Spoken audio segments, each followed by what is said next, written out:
Hey, what's up, everyone? We're back. It's GameFace, episode 349 on Sifted Games at Sifted.net. I'm Shane Satterfield, your host and the founder of Sifted. Alongside me, I have two co-hosts today, and that is Matt Kyle and Luna Kyle, who is licking her butt at the perfect time. She knows when she's on. She does. That's hilarious. How you doing, Matt? It's been a couple weeks since we've done a show. Doing all right. Yeah? A lot of Final Fantasy. Yeah. Still playing through Final Fantasy 16? Some, yeah. I mean, obviously switched over some other things, and production's kicking into gear on one of the short films, so it's some time. But although it's easier having done it before. Yeah. But, yeah. And I got sucked into another game, so which we will talk about. We'll be talking about today. There's a little indie game out there right now that's actually blowing up. Yeah. It's funny. You talked to me about it, and I hadn't even really heard. I kind of heard about it, but didn't know about it. And then, I went and started doing some research, and then today a story popped up that it's, doing gangbusters. It's, the big indie thing going on right now. So we'll talk about that on today's show. Anything else been going on the last couple weeks? Not really. Yeah. No. How far along are you in Final Fantasy 16? How many hours in are you? Can't even tell. Oh, I don't know. Yeah, there's no listing. I'm past the second time jump. So I'm past the part where Sterling didn't play 2 to realize that it addresses all their complaints in 4 hours. Yeah. Yeah. But I'm pretty far in. I think I've got 3 mother crystals down or something. And then I kind of drifted away and started playing other stuff, but I'll go back to it. You continued to enjoy it, though. Oh yeah, I like it a lot. It's the first Final Fantasy I've really, really enjoyed since 6. Agreed. Yeah, it's pretty crazy. It's actually very well done. Its sales aren't doing so hot. They're not doing terrible. No, it's doing great. Yeah, I mean, 3 million.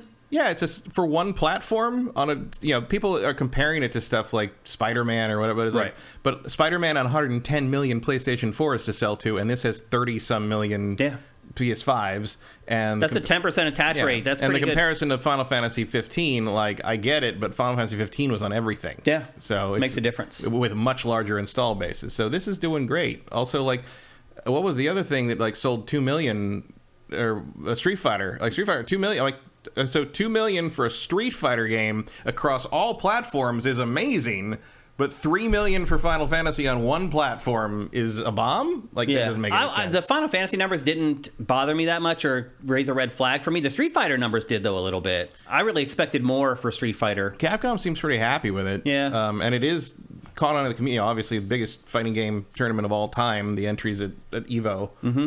Something, I think they're at 10,000. Yes, all that. Or something. Yeah. So that'll be fun. The community is definitely behind. Oh, yeah, they've definitely embraced it. It's great. Which is really the more important thing, because as we know, the ongoing season pass stuff is what's going to keep that game afloat, and the community will do that. But, it's still getting a lot of accolades for being accessible and letting people in that have never been able to get in before. Yeah. I'm very curious to see how far the people using modern controls get in EVO. My guess is not super far. Yeah. But we'll see. You might surprise me. I know people complain about, one button combos. The damage scaling on modern controls is crazy. You can't dominate someone with a really crazy combo in there, because the damage scaling just drops to almost nothing so quickly. So there is a limiter on that. So, and I think that will be a deciding factor in a tournament scene where you've got people that can do the 68-hit Guile combo on command. You know? So it's going to be an interesting EVO for sure. Yeah. I can't wait. I played a ton of Street Fighter 6 over the last week and a half. As you guys may remember, or maybe not, I have had my sister and her son, my nephew, who's 11 years old, has been in LA for the last 11 or 12 days. They've now left.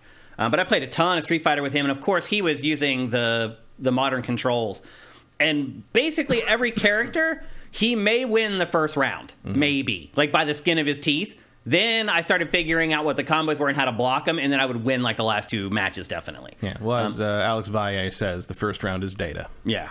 So that was interesting. The other interesting thing, too, Matt, was just being around an 11-year-old gamer. I don't want to talk about this too much. In fact, maybe one of y'all should ask me about this for Ask Shane Anything. Go to the thread and put a question in about this. I don't want to talk about it too much here on the show because we have a lot to get to today. But being around an 11-year-old hardcore gamer for the last week and a half has been an eye-opener for me. First of all, he gravitates towards the most violent and gory games that he can play. So he found, of all games on my hard drive, he found Atomic Heart. Because the thumbnail was gory and like caught his attention. And then he started playing it. What I discovered was he did not care about like completing the game. All he cared about was chopping up the bodies.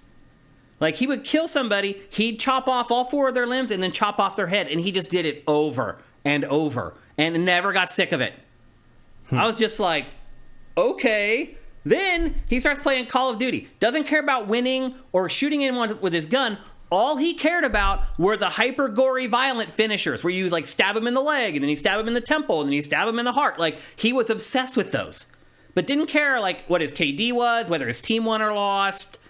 And then he's obsessed with people. You may not realize this, but remember the game Undertale? Mm-hmm. I could forgive you for forgetting it because it's like almost a decade old at this point. There is a crazy online community that is obsessed with Undertale and creating these weird fanfic animations of Undertale for this character named Sans, who I didn't even remember was even in the game because it's been 10 years. He is obsessed with Sans. Every other word out of his mouth is Sans. I was just like, what is going on? Is this like what I should be creating content for? Like, I was like, if this is what I have to do to hit with the younger demographic, forget it. Forget it. I was just like, wow. Like, this, he's 11 years old. His favorite franchise is Grand Theft Auto. I was just like, okay. Which had barely come out when he was the last one barely released. He was like an infant when the last one came out. So it was an interesting week, to say the least. Again, I have a lot more stories to tell about all this stuff. It was like being transported to another world of something that I really care about. I was like just taken aback. I was like, whoa. And I'm just like, how many people are like you? Like, I don't know. But it was interesting hanging out with him for the week. And the crazy part is he's an awesome kid. Like, otherwise, you get him away from the games and stuff. He's great. But just being around him, watching him, how he consumes YouTube, again, drop a question and ask Shane anything, and I'll expand on a lot of this stuff. But it was quite the eye-opener. But anyway, July 4th was last week, or this past Tuesday, so we didn't do a show. Plus, I had them in town. It just didn't work out, but we're back. Did a show with Adam, which went awesome. Of course, the production for that really sucked. Because it had to be put together all by hand instead of doing it live with the TriCaster like we normally do. But Adam was great. He stepped in for you for a week, and then last week we were off, and now we're back today to catch you guys all up on what's going on. In fact, let's just go to the chat right now. We haven't heard from you guys for a couple weeks. Let's see what you're saying. Don Lionheart. People have asked me this already, Don Lionheart. Is what your nephew did really any different from us late 20s, early 30s who just ran around and murdered people in GTA as kids? LOL. I never did that. I've never done that. When I was his age, games were 2D, and games weren't violent. So there was Doom and like. There was some. I mean, you were already a late teenager by the time Doom came out, but like, there was. I mean, there was some violent stuff, but like Narc. Or like Technocop on the Genesis, if anyone. I remember Technocop. We've seen the ads for that. Like when you shot people, they exploded in all these pieces and fell into like a bloody pile and twitched and stuff. And so my friend and I rented that because like, oh wow, it looks so good. And that game sucks. Like, and we played it for like maybe 10 minutes and went back to Blockbuster and got a different game because it's like that was not enough to entertain us. Like, I don't know what, and I played Soldier of Fortune and all those games where like, the really, the Sniper Elite where you can shoot people through any kind of internal organ you want. So, but like, it's got to be a good game. I don't think we ever had that. He didn't care about the quality of the game at all. I did run around in GTA 3 and blow stuff up and see how long I could last against the cops, but it was never about like killing random killing random. But I mean, I would to get the star rating up, but mostly I was interested in destruction. I never did that. I never did that with GTA 3. In fact, if you go back and look at some of like the game spotting editorials that I did at GameSpot back in the early 2000s, like 2000, 2001, I railed on GTA for that. I was like, this to me is the game that basically all the conservative people who say games are bad and games are depraved, this is the game that they can now point to. They didn't really have that game before. Now it's here. Yeah, well, and then it became the most popular thing ever. Right. So it doesn't really matter. Yeah. But yeah, I don't know. Like I was never that way playing games ever.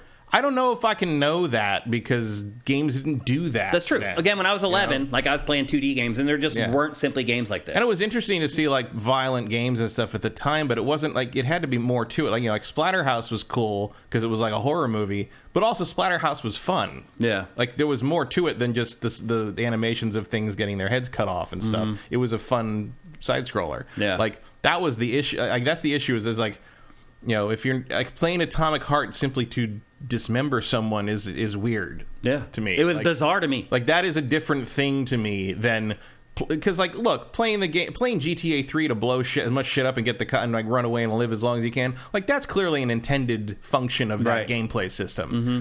I don't think butchering random passerby is what you're supposed to do I don't think that was a purposeful thing put in Atomic Heart. No. That's a different way of using the game that's a little odd. I will say this. I have a new appreciation for the ESRB and the ratings because, in all honesty, I do not think he should be playing the games that he's playing. And I'll be fair, I'll be honest, I was a little disappointed in myself for allowing him to continue playing them and not standing up to his mom, my sister, and telling her he should not be playing these games. I was like, okay, you're the parent. I've never been a parent. I'm going to respect you because it's a tough job that I've never had to do. I try to stay out of telling any parent what to do with their kids. But, man, I was right on the edge with this. I was like, this is not good. He should not. Yeah, the kid might want to talk to somebody. Yeah. So it was interesting to say the least. And then, I would be like, is anybody else doing this? And I would go look at the videos that he was watching on YouTube, and they had done like 3 million views. And so, yes, other kids are like that. So it was interesting, to say the least. Again, ask me a question and ask Shane anything, and I'll dive into a little bit more this Friday, actually, when the new episode goes up. But otherwise, it was awesome being able to hang out with my sister I hadn't seen in forever and haven't spent this much time with her maybe ever in my life. So it was great. I appreciate you guys being patient with how some of the content was coming in over the last week while she was here. You guys were awesome, and I appreciate it very much. Let's check in with chat again. I went on a tangent there. Erebus Jones, thank you for Twitch Prime. That's awesome. Let's see what other people are saying here about this. I remember the Carmageddon controversy back in the day and thinking, why would I want to do that, Cinetike? Yeah. Again, not a very good game. Right. Like, that's the thing is, like, it's hard to gauge because, like, I guess the only game that really I got really into that was like violent like that was Mortal Kombat. Mm-hmm. But the finishing moves were kind of a fun little extra. They were not the point of the game to me. They were the point of the game to some people. Yeah. Consolize says, luckily Shane didn't have Dead Island 2. I did have Dead Island 2, and he begged me to let him download it. But it was on my PlayStation 5 where my hard drive is full. And so that became my fallback excuse for the whole week to keep him away from these games. Was like, hard drive's full on the PS5. Sorry, can't delete anything. I'm about to finish all those games there. And that's what I used to steer him away from it. But then he'd just go back to playing Atomic Heart again on my Xbox. So... so he wanted to play Dead Island 2, and I was just steered him away from it, luckily. Let's see what else you guys are saying. That would definitely be in his realm of interest. Not Cirque says, when I was his age, I was definitely doing that. Even flying planes in the building in the game. I was 11 when 9/11 happened. Yeah, I've never been that way, but I guess some of you have been. Toast9, thank you. Andy T. Monahan, thank you for Twitch Prime. That's awesome. Actually, Andy T. Monahan subscribed to Tier 1. Thank you. That's awesome, man. Appreciate that. Eric Cartmenes says, is it to the point that it's worrisome? It worried me. Yes, it did. I mean, it didn't seem to worry his mom. His mom kind of seems to use games as a babysitter. It didn't seem to worry her, but it definitely worried me. I mean, I wouldn't be talking about it on GameFace if it didn't worry me. The Abrams says, the kid seems crazy. My nephew just plays Minecraft. Because your parents only let him play Minecraft. That's why. Mm-hmm. Trust me, if your parents let him play Atomic Heart, he would play Atomic Heart. That's where the parents have to step in and be parents, in my opinion. So... okay, let's see if there's any more Twitch Prime. Rock and Roll 458, thank you. That's awesome. David 5807, thank you. Who else we got here? I thought I saw a couple. The Big Smoke 82, thank you for Twitch Prime. AJ the Legend Watson, thank you. And Barry Lomax, thank you for Twitch Prime. Mr. 60, thank you. Don Lionheart, thank you. There should be a lot of you guys ready to subscribe because this is really our first show in July. We got one in right before the month turned over. But this is really the first one that we've had since July, the month turned over. So a lot of you guys should be ready to help us out with Twitch Prime if you can, and we'd really, really appreciate it. There's some housekeeping for today's show. As you might imagine, there's a lot of it because we haven't been here for a couple weeks. Well, actually a week, but still there's a lot. But before we get to that, I do want to take a minute to thank people who have been pledging at the Give Me Credit tier on our Patreon, and you're seeing their names scroll down below us. And I'll be honest with you, I wish I did this more often. I called out the people who are helping us with that tier because they're pledging at $30 or more per month. And they're really the people who are kind of driving the GameFace engine by pledging that much to our Patreon. And I just want you guys to know that I really, really appreciate it. I'm so busy. I really wish I had time to reach out to you guys more and thank you. I just know that every single person whose name is scrolling along the bottom there right now, I love and appreciate you guys so much. I can't even really put it into words. But I did want to call it out this week because for the first time in a long time, we had a bunch of new people join that $30 a month tier, and I want to call them out by name. First up is Caleb Faruqi. Second up is Joshua P. Morgan. Third is Oliver Bluthgen. I think I said that right. And then Glenn with the extra N went the full Monty for us and went straight up to the GameFace sponsorship tier at $250 a month. And for that, my man deserves an applause.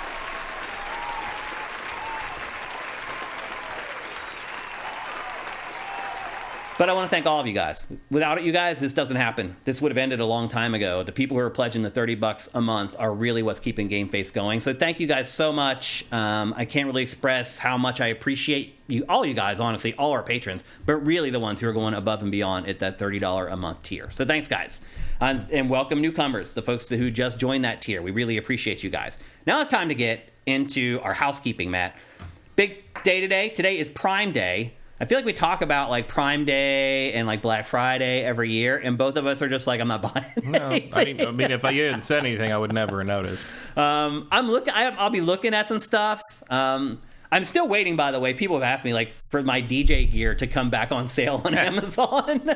I'm hoping just by some strange coincidence that it goes back up for sale on Amazon and it's at a discount. So that's what I'm looking for.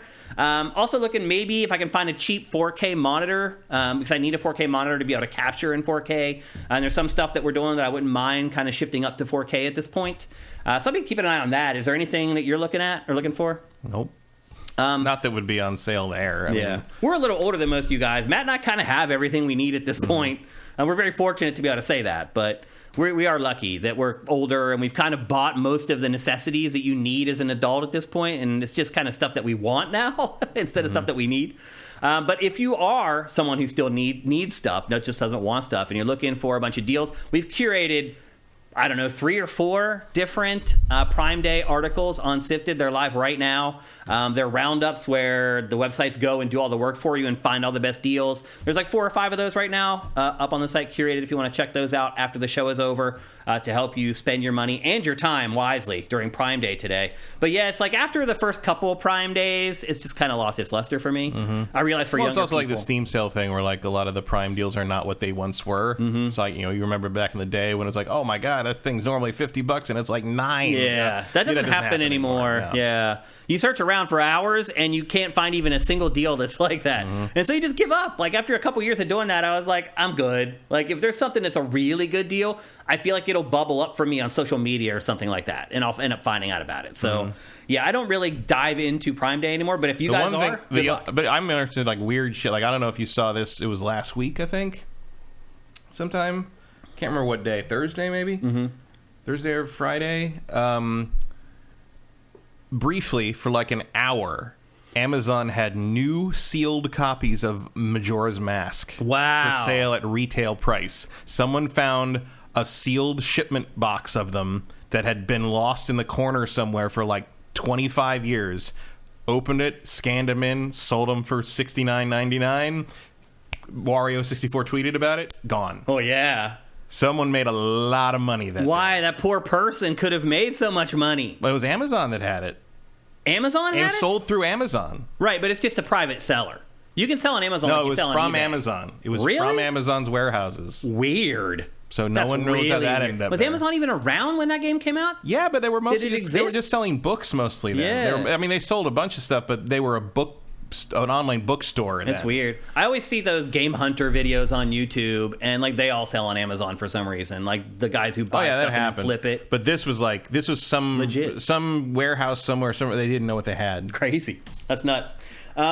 So anyway, good luck. It might have been, who knows what Amazon does to get. I mean, they might buy out storage units or whatever, and just have that. Someone didn't know what they had because you could have sold those for hundreds. Oh, you could have made so much money off. You could have made per game. You could have made what you made from all of them combined. Yeah, at least as far as profit's concerned. Yeah, I went down a little bit of a rare game rabbit hole on that, and because of that, and because of some stuff Chris Baker was posting about Spider-Man: Web of Fire, the 32X game that no one remembers, which goes. You guess how much that goes for now if you have a sealed copy? $1,200. $4,000. Oh my god. It's a terrible game. Yeah, but doesn't matter. They only made like 5,000 of them. Wow. And which is they came out of a things that were posted by, I don't remember who posted it. It might have been NoClip, but it was like it was internal business documents from Sega about like the yearly meeting and forecasting, and it was basically like the 32X is dead.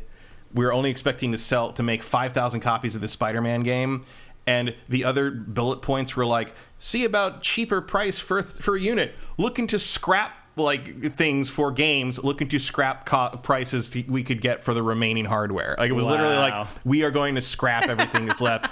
So the thing about Spider-Man: Web of Fire is the last 32X game ever released. Oh. That's why it's valuable more than. And it's Spider-Man and Spider-Man, but it's mostly because there's only 5,000 of them, and it was basically the final Genesis game. Yeah. When you think about it. So.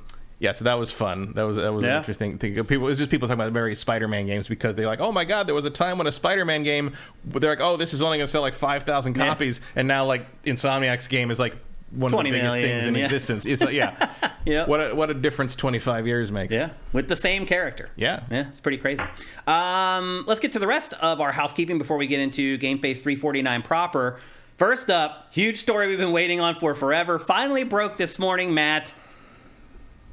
The FTC has lost the case against the Activision Blizzard acquisition by Microsoft. There are no more hurdles. Could have saved you some time on that one, boys. Yep, if you've been watching GameFace, we've been saying this for forever, that it's going to go through all the hand-wringing, all the court cases, all the hearings, all the PlayStation fanboys whining about it wasn't going to make any difference because on legal standing, there was no way the FTC could stop this acquisition. There was no way. We've been telling you guys this all along, and I know some of you guys wavered when you started seeing some reports here and there, when you saw the UK said no, but we told you it was going to go through. It did go through as of today. The only stumbling block left globally is still the UK, but also this morning it emerged that Microsoft in the UK are working behind the scenes to make the deal go through. Right. And so... Well, because the other option is just not sell things in the UK, which is probably not a thing consumers would appreciate. Which is something that I think Microsoft, one, would have been well within its rights to do, but also fiscally probably would have made sense to do. Yeah, I mean, you would lose less money not selling product in the UK than you would fighting it in court. Yeah. So, and like, how is that going to... Yeah. And like in a very real way, that is not, the job of the FTC and the other sort of, similar entities in other countries is to look out for the interests of the consumer and to be enough of an obstacle to commerce that you deprive the consumers of the products they want is sort of anathema to the purpose of that organization. So I imagine they will cave on that pretty quickly. Yep. Because there's just I get it. Like conglomeration is disturbing but Activision doesn't own any means of production. They don't own any patents on types. You can't. It's not like they own the first person shooter. Like this doesn't hurt anyone.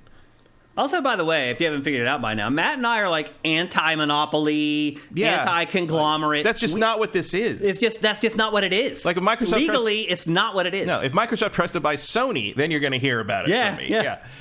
Or like if Sony tries to buy all the factories where the chips are made for like 3D processing. Yeah. Now you've got that. But like now Microsoft owns Call of Duty. Nobody gives. Yeah. Who cares? It's ridiculous. Who cares what the logo on the box is when you buy it? It's crazy that it went through all this, but at the end of it all, it is going to go through. And Microsoft and Xbox will own unplugged from the Call of Duty thing that when this started airing, I'm like, what is this? Why is he airing this footage as B-roll? I'm like, oh, that must be Call of Duty. Okay. Yeah. This is Modern Warfare 2. Yeah. And we're also getting some tricklings about this year's Call of Duty. Apparently, a bunch of NBA players got to check that out this weekend. So it is a little weird. Usually, we get the first look at the new Call of Duty the week, like a couple days before E3. Yeah, one of the either Sony or Microsoft sort of shows it off. Or they would do their own event, like or like the day before E3 kicks off. They would do like a little thing where you could go and check it out. They'd tell you like the bullet point. We have not learned anything about this year's Call of Duty still, except for the fact that it's real and that NBA players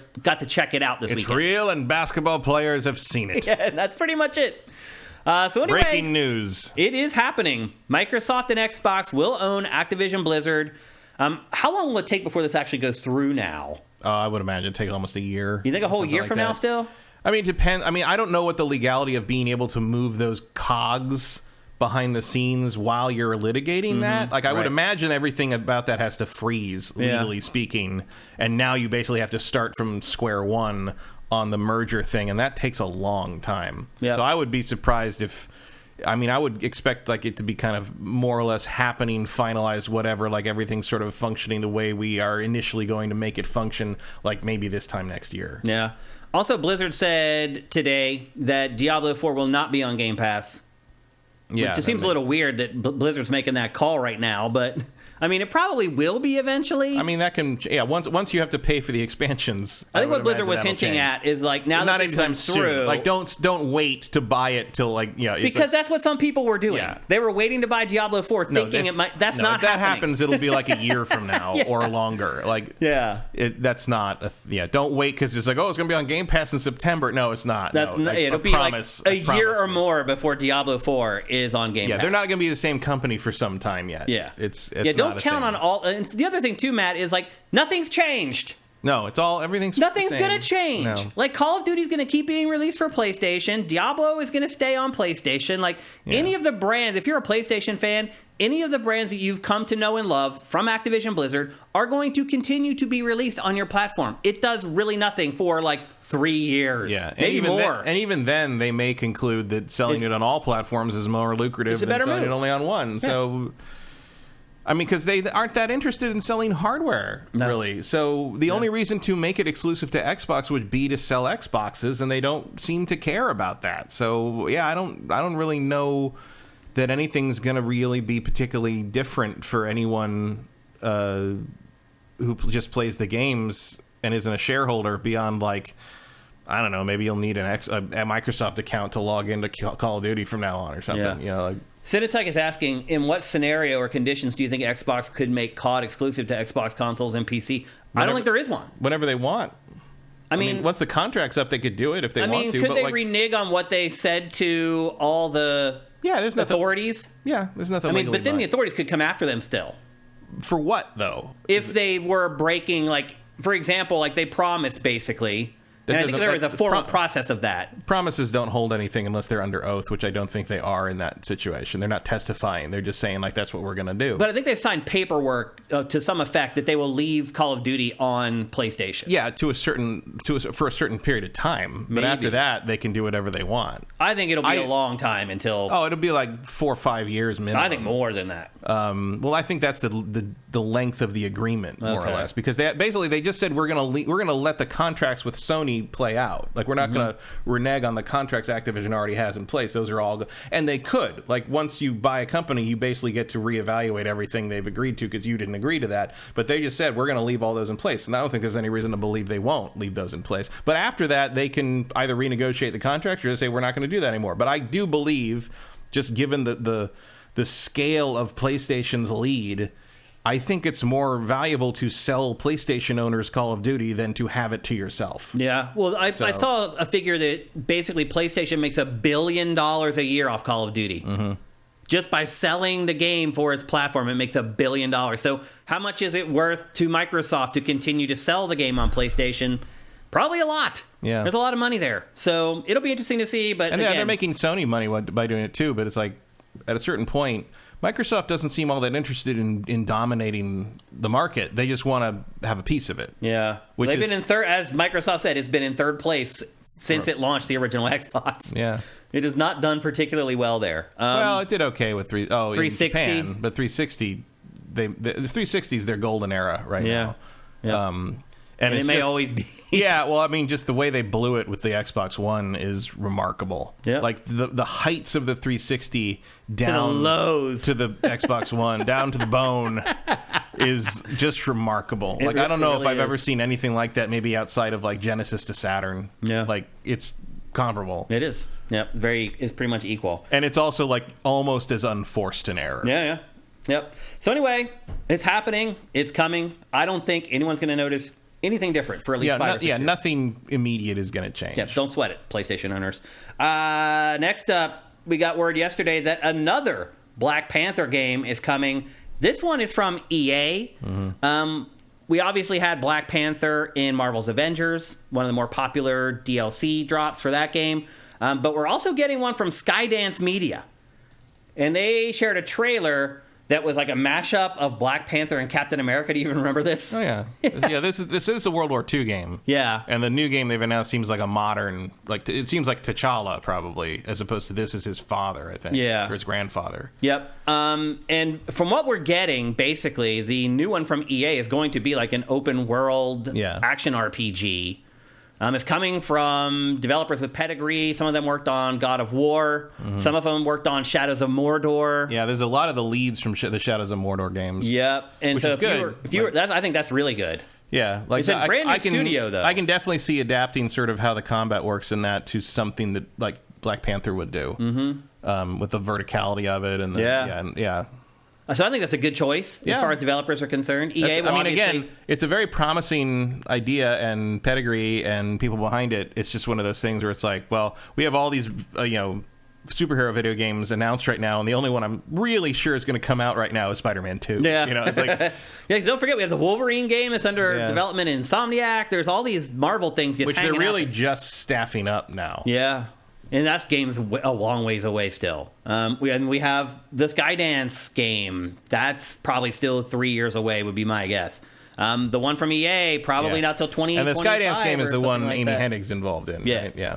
So that's 2 Black Panther games to be excited about, which I think is pretty cool. It's been crazy to watch that character ascend. Because he was always just kind of like a has-been, like, just bit character. Like, what? Black Panther. Like, he had his moments. When I was growing up, like, he was always the character who was way back in the sky. But that's all the Avengers, though. Yeah. Like, the Avengers were never anything. People don't people's like, oh, like, Iron Man was a C-lister until that movie. That's true. Like, Iron Man was nothing. Nobody cared. Yeah. Like, there were people, I remember in the arcades in the 90s when the Marvel, like, Capcom fighters were out, and people would complain that they'd wasted slots on Iron Man and Captain America and stuff. Because, like, why can they do that? And why'd they do that and not put more X-Men in? Because X-Men were the thing. Yeah.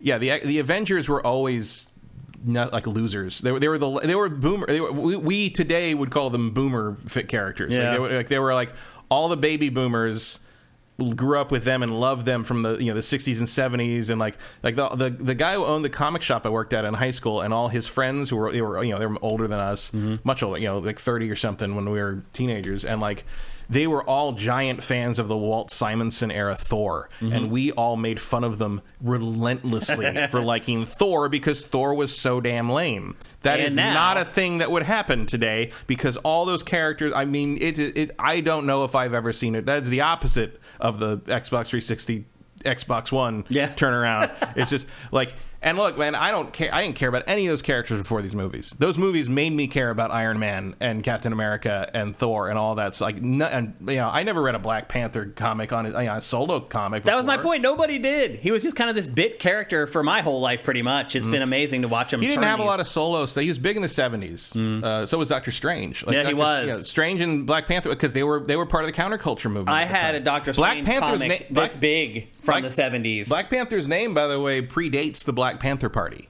Yeah. Like that was before that. Yeah. And then they put him he premiered in the Avengers, and then they put him in a comic series called Jungle Tales. Or Jungle Adventures or something. It was not a great look. But that was like Tarzan or something? It was just like, oh. I remember those kind of. In fact, that Doctor Strange comic that I had that was like this big, I think it had the Black Panther in it. Yeah, and it was set in the jungle with not Tarzan. There was another character Marvel had that was like Tarzan. Kazar. Yeah. And those were the 3 central figures. Another character you will never see in the MCU. Anyway, Kazar and Sheena are probably never coming to the MCU. Yeah. Anyway, we're flying off course as we tend to do on GameFace from time to time. But anyway, 2 Black Panther games are on the way. Next up, we're starting to get some rumblings from The Last of Us Part 3. Some reliable leakers who are actually usually reliable leakers for film and television have leaked some details on the plot for The Last of Us Part 3, the video game. Talking about how it centers around, and it does sound very much like The Walking Dead to me. It's making me a little nervous. But it apparently centers on a bunch of survivors who are like living in a big house/mansion together, and all the politics that take place there between who's the leader, who should be the leader, who's the one gathering the food, who's the one doing this and doing that. It sounds like that's going to be the crux of the plot. Well, we'll see. Yeah. Again, these leakers are reliable. Like, they've leaked big stuff for films and TV. They're reliable, but they're reliable because they're involved in this in part because the facilities they're using to shoot the mocap for this, which is apparently going to start later this year, that's what's on the schedule. Mm-hmm. That doesn't mean that's the whole game. Right, You know? For sure. Remember, there's a bunch of stuff. You remember, like, if you only saw one snippet of the second half of Last of Us 2 on some kind of shooting schedule, you'd think the whole game was about the Fireflies and you were playing as Abby the whole time. It's true. Yeah. Like, do not judge any of this shit by leaks. Yeah. We do not know the plans of Druckmann. This game is still so gorgeous, by the way. I just glanced at the TV running the B-roll, and my eyes jumped back to the television. Mm-hmm. It's really an amazing game still, looking at it after all this time it's been out. So anyway, maybe The Last of Us Part 3 isn't that far away, Matt. Like, I kind of thought it was 7 years away or something. I mean, it's still 4 years away, I would say. It's if they're just shooting the mocap starting this year, it's still full production all through next year, and then you got to animate every... Yeah, I mean, I'd say you're looking at 2027, if we're lucky. Yeah. So anyway, just and remember, they're going to drag that show out because they can't do the end of the show till they do the end of the series in the games, because that's what Druckmann sees. The game will come out before the adaptation in the show. So you're looking at they're kind of racing against themselves here. So I bet they would like it to be out in 2026, but we'll see. They also, they've staffed up at Naughty Dog. Yeah. So they conceivably could finish games more quickly than they have in the past if they decide that's what they want. I mean, to they might be staffing up for that. The fantasy game, the new IP that we haven't heard mentioned in a couple of years. We're kind of due to learn a little bit of something. I mean, about that. What was somebody staffed up on? Was it the Jedi Fallen Order 3? Mm-hmm. They're hiring audio people for that. Yep. And the people are like, why don't you finish the patches? I'm like, I don't think the audio mixer is particularly involved in the performance patch for the PC, guys. I think it's fine that they staff up for that now. Yeah. Barry Lomax says, I want to replay part 2, but not emotionally ready yet. Yeah, it's intense, man. It is one of those games where you think about playing it again. You're like, man, do I want to go through that again? That's a lot. It is a lot. Also, this part of me, it's like, PC version? Yeah. It's probably coming, right? Yeah. It probably is. Maybe next year after. But with the track record so far with PlayStation games on PC, you just wait a while. Yeah. Like a couple Last of Us Part 1 is pretty functional. It's pretty fixed now. Yeah. Yep. So anyway, already starting to hear some stuff on The Last of Us Part 3. That is pretty exciting. Next up, we finally got the first look at EA Sports' new soccer game, EA Sports FC 24. We wondered if they were going to go with the annual nomenclature for EA Sports FC for the first outing. I thought maybe they might just call it EA Sports FC because you want people to forget about FIFA and kind of attach to that new IP. But nope, they're going with the yearly... Somewhere out there's someone's just like, they haven't made 23 of these already. Yeah. But they are just going with the year nomenclature for this. This first trailer does not show very much at all. I think what it does more than anything is it wants to show FIFA fans that the real players are still in the game. That's the whole purpose of this trailer. And we have meticulously modeled the locker rooms. Yeah. The gameplay trailer for this comes out in a few days. So they wanted to put this out first. There's a little bit of gameplay in here, as you can see, but for the most part, it's just showing you, we lost the FIFA license, but we did not lose the license to use real players in the game. Uh-huh. So I think that's a big question a lot of FIFA players had, a lot of FIFA fans had.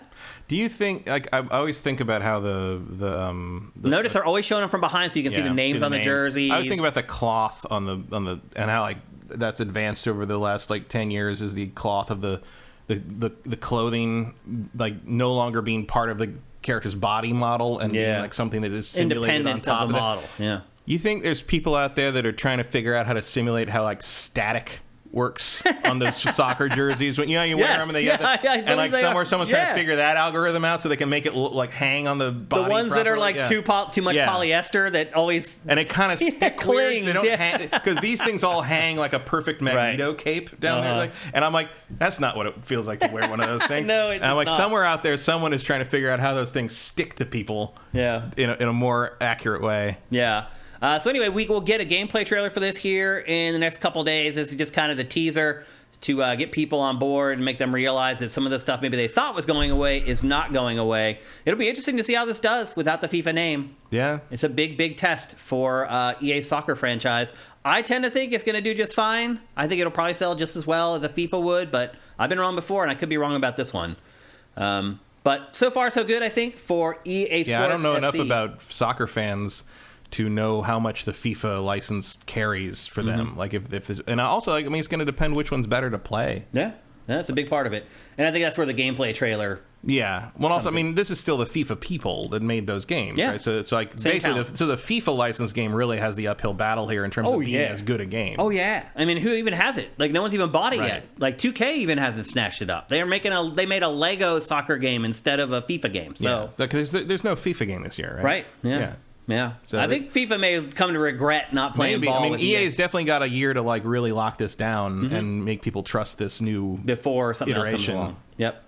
So anyway, first look at EA Sports FC, not too shabby. Next up, one of the final topics we're going to discuss that came out of the crazy hearings for the Activision Blizzard acquisition by Xbox and Microsoft is that Microsoft believes that a PlayStation 5 Slim is coming this year for $400.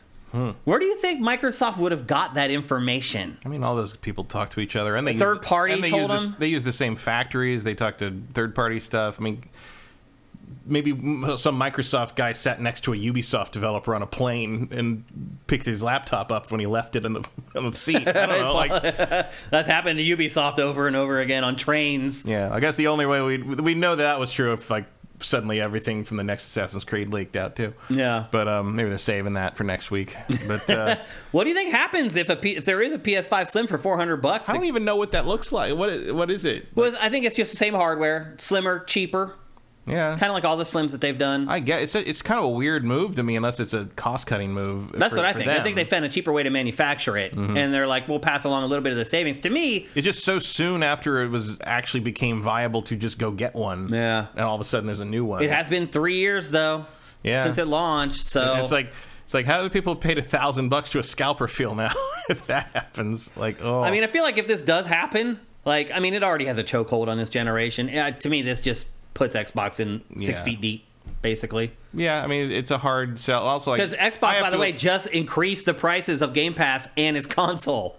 I have to imagine that it's not going to have any power difference. Yeah, I think it'll be the same hardware. Same thing, just different. Just smaller form factor, maybe. Yeah. I mean, it couldn't be much larger, really. Yeah. So. That would be crazy if it was bigger. Yeah. They definitely would have called it the Slim then. That's for sure. It'd be the PlayStation, the PS5 Maxi. What's the chance that you think of this actually happening? I don't know. I guess like 40%. That's exactly what I was going to say, 40%. It's just like, it's so much smoke that maybe there's some fire there, but it's also like, it's so weird. Like, why? Yeah. Unless there's something internally where they figured, we can save like $100 every time we make one of these. Well, if they're going to take $100 off, they're saving more than $100, I would guess. Like, I mean, obviously the PlayStation 5, it doesn't cost that much to make, but it's like, if they could save a very notable chunk on but I'm like, I don't know what that would be. SSD, maybe save a little bit there now. Yeah, but like it's not really going to change one way or the other. It's like it'd be about, I guess, fans or heat sinks or I don't know. Like I don't know what you'd do. I don't know where you'd save the money. Pachter says usually he doesn't think this is going to happen. By the way, he thinks typically what happens is they charge the same amount, but they give you a bigger hard drive. Yeah. So they actually. You get a bigger hard drive for the same price as the old model or whatever. And that's typically how PlayStation does it, but who knows? I agree with you. I think it's 40% likely to happen, or at best. I saw some people sneak in here with Twitch Prime. I want to thank them. Fire Native, thank you. Gohan Rage, thank you for Twitch Prime. Lazy Worm, thank you for Twitch Prime. I saw you guys sneaking in there. I want to make sure I get you guys into the episode. Let's see if there's anything else you guys in here. Rock and Roll 458. Losing the FIFA license does not actually matter that much, as the biggest FIFA tournament is the World Cup, but that's not a primary focus in these games typically, since that's every 4 years. This is true. And this is the last year that we'll have a World Cup in an EA soccer game. The Women's World Cup is about to happen, and they are getting ready for that inside FIFA. But that will be the last time that a World Cup is inside an EA soccer game for the foreseeable future. So, the Abrams says PlayStation lowered the price to €450 here in Croatia. Interesting. I hadn't heard that. So can like the EA in their game, can they just have the players play like a tournament for like the global dish? Global Cup. Probably. They probably can. They'll find a way to work around it, I think. We'll see. Erebus Jones asked, do you think they might just be trolling Sony by leaking the reduced price when no such plan existed?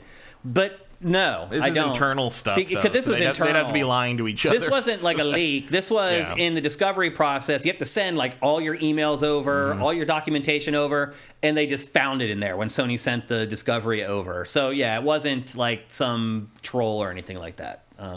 I see what you're thinking, but just the way this actually happened, that's not the case. Swanland says, I think it's more they start focusing on current gen completely. Before that, they are still developing cross-gen for later consoles. Yeah, that's true. I think we're seeing the switch this year, where almost all games are next gen only now. Yeah, even like the dumb ones. Even indie stuff. Indie stuff is starting to like forget the older consoles, and that typically is the last to move. So, yeah. Another story from this week for housekeeping is that they're remaking Assassin's Creed Black Flag. Skull and Bones just can't get a break. Yeah. like the Assassin's Creed team was just like, fine, we'll do it ourselves. Like, yeah. Wow. This game is only about 10 years old, a little less than 10, I think. Maybe 8 years old. I think it's more than that. Is it older than that? I think, because I think we definitely, when was this? Was this a launch title? I don't think so. Rogue was a launch title for the Xbox One and PS4. That sounds about right. But Rogue came out. No, it was Unity, and Rogue came out for the previous gen consoles. And Rogue was an evolution. Right, that's right. Rogue was an evolution of Black Flag, which is like a year or two before that, because it was a follow up to 3. I want to say Black Flag was 2012 or 2013. It's around 10 years old. Yeah. Is that too early to remake a game, Matt? Now I realize people love this game. And a lot of people are like, you know what, I wouldn't mind just playing it again, period. I don't know. I mean, I replayed it on PC like a year or two ago, and it still works. Yeah, I mean, it doesn't seem like it's... I mean, we're watching the launch trailer for it right now. It still looks pretty damn good. Particularly when you compare it to, like, new Ubisoft games. Like, that engine hasn't evolved all that much since this. It does seem a little bit earlier to me, but the other thing I've discovered, Matt, is that a lot of people are excited for this. And they're like, I'll pay for it again. 2013. Okay, so it's about 10 years old. It's 10 years old this year. I mean, this game conceivably is still a couple years away, so that would be 12 years probably. Yeah, I mean, I bet you could make it look really cool now, like with modern tech, like the ray tracing and all that stuff. Like the ship battles would be amazing. It's fun. Game still looks damn good. Still looks good. I like Rogue better than this one, partly because I think Shay Kenway is not his name is Kenway. Is it Kenway? Shay is a more interesting character than... I think you're combining his name with the last name. Connor Kenway is this guy. Yeah, Shay is a more interesting character than Connor. Is it Connor? Connor's the Assassin's Creed Connor's from guy. Assassin's Creed 3, isn't he? Whatever this guy's name is. Yeah. Edward Kenway. Yeah. That's it. It's been a while. But like these are still fun games. I mean, my main complaint with this and Rogue is I don't like it when they make me get off the boat. Yeah. When you make me play Assassin's Creed instead that was of the idea games. behind Skull and Bones, right. I think. Like it's all you needed to do was do that, but for the whole game. It's so weird. Faradol says Shay Cormac. Okay. Yeah. Kenway is from Assassin's Creed 3. And it is Edward Kenway from Assassin's Creed 3, I believe. Edward Kenway? I think so, yeah. That's what I remember. Anyway. I thought Edward Kenway's the Black Flag guy. Oh, I think it's Shay Cormac. Shay Cormac is the rogue guy. He's the assassin that turns Templar. Interesting. In that, that's why it's called Rogue. Oh, right, yeah. And yeah. Yeah, the lore of these games really stuck with us, it turns out.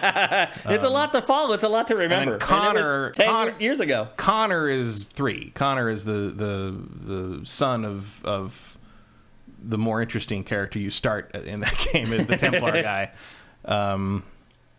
Yeah. Yeah, Erebus says Ed Kenway is the Welsh guy in Black Flag. Yeah. Okay. All right. So anyway, what I've learned, But this is like years away anyway. Well, so a couple years would be my guess. The remake.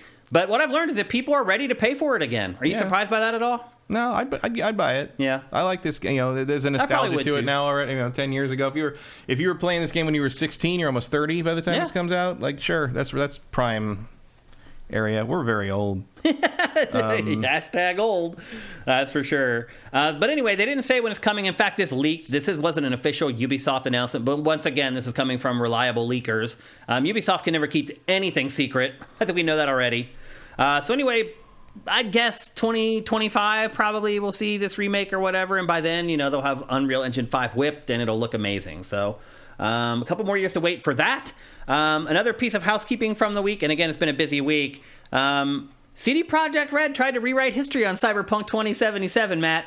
Their head of PR basically said that all the negativity around Cyberpunk 2077 at launch was just people piling on and it becoming kind of like an internet zeitgeist. And it wasn't the fact that... No, that game ran like shit when it came out. I remember. I was there. I remember that. Yeah. There was nothing else to do. It was 2020. Yeah. I mean, I on PC and on PlayStation. I played it on all three systems, and it ran like garbage on all three of them. I played on PS5, and it ran and played okay. But you can't deny that the PS4 and Xbox One versions of this game were a disaster. Yeah. A complete disaster. You can't act like you didn't release those. I mean, they never should have put them on. It should have been a next-gen only game from the beginning. Yeah, and that's how most people played it, because when it came out, nobody had a PS5 or an Xbox Series X. Everybody had PS4 and Xbox One. So the vast majority of people who played this game at launch played the bad versions of the game. So what are they talking about? Like, it really bothers me on a core level of worrying about the truth. And having an alternate facts, they're saying we are so powerful and so listened to that we can just make up our own reality and some people will believe it. Well, it's doubly weird for this company, which has spent so much time with previous games being like, yeah, we screwed that up, so we're going to give you the enhanced version of Witcher for free. Right. And it's like, that's a very different move. I mean, and also, like, if it was so perfect when you released it, why are you completely overhauling how the game works in September? Yeah. Like, not just in performance-wise, but in terms of how the gameplay mechanics are. Yeah. So, yeah, that's a very strange PR choice. It's crap, honestly. Yeah. And I hate that that's, like, a part of our society now, where people are like, you know what? I don't like the truth, so I'm going to make up my own truth. And if I have enough people who follow me or enough fans or whatever... There's a certain amount of our society that's going to be like, no, now that's the truth. I have a hard time believing they're going to get away with that with this. There's too many people that are still mad about how that... I mean, for God's sake, Hello Game still gets shit for No Man's Sky. It does, like 10... how long ago was that? Yeah. 7 years ago? Yeah. Like, yeah. And they've, like, actually fixed everything and gone well beyond what anybody expected for that game, even at launch. Cyberpunk is going to have to deliver in September with his overhaul. I mean, the performance is fine now, more or less, on the next-gen stuff and modern PCs. But, like, yeah, there's the game. There's one thing that hardcore gamers can do is hold a grudge, and I don't think they're going to get away with this one. They're going to get mocked for this one, no question. It seems like most people have mocked them for it, but. There's hardcore CD Projekt Red fanboys out there. Believe me, I know better than anybody that there's delusional hardcore CD Projekt Red fanboys out there, which I was kind of shocked to find out about, but it's the truth. So anyway, CD Projekt Red trying to have its cake and eat it too on Cyberpunk 2077, and as always, GameFace isn't having it. We also got the debut of NBA 2K24 this week, Matt. Something that we definitely would never talk at length about on GameFace. And the big feature for the game this year is crossplay. That's where that series is at this point, where it's just struggling to find new features. I would guess if this is the thing they're coming out of the gate with, is that now you can play people on Xbox if you're a PlayStation owner. And also sometimes that stuff feels like, are you worried about having a large enough user base to fill out your online games ranks on individual platforms? Well, that's the biggest story, other than Kobe is the cover athlete this time, which obviously struck a chord here in LA, but I don't know how much everywhere else. People like him. He's a jerk. Yeah. He really was a jerk. Great basketball player, but he's kind of an a-hole. Yeah, but tragedy will change perception on that. It does sometimes, yep.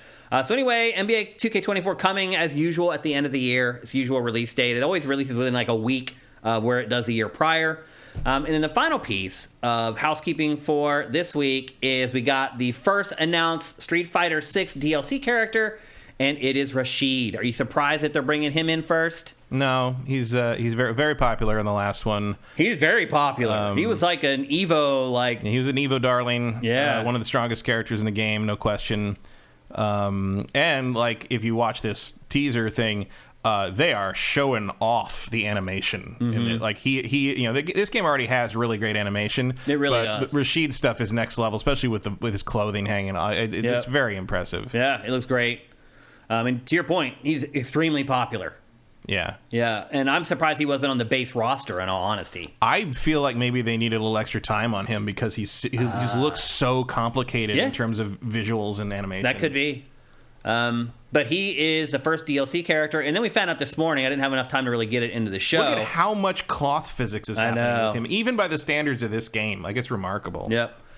We also found out the first DLC character for Mortal Kombat 1 today, and it is the Homelander from The Boys, which is a little weird to be the first DLC character. Yeah, he's going to get the most chatter. Hype. Yeah. So it's probably going to coincide pretty well with a new season or something, or announcement or something. I wonder when the next season of The Boys is going to be ready. But no, the guest characters for the first wave seem to be him,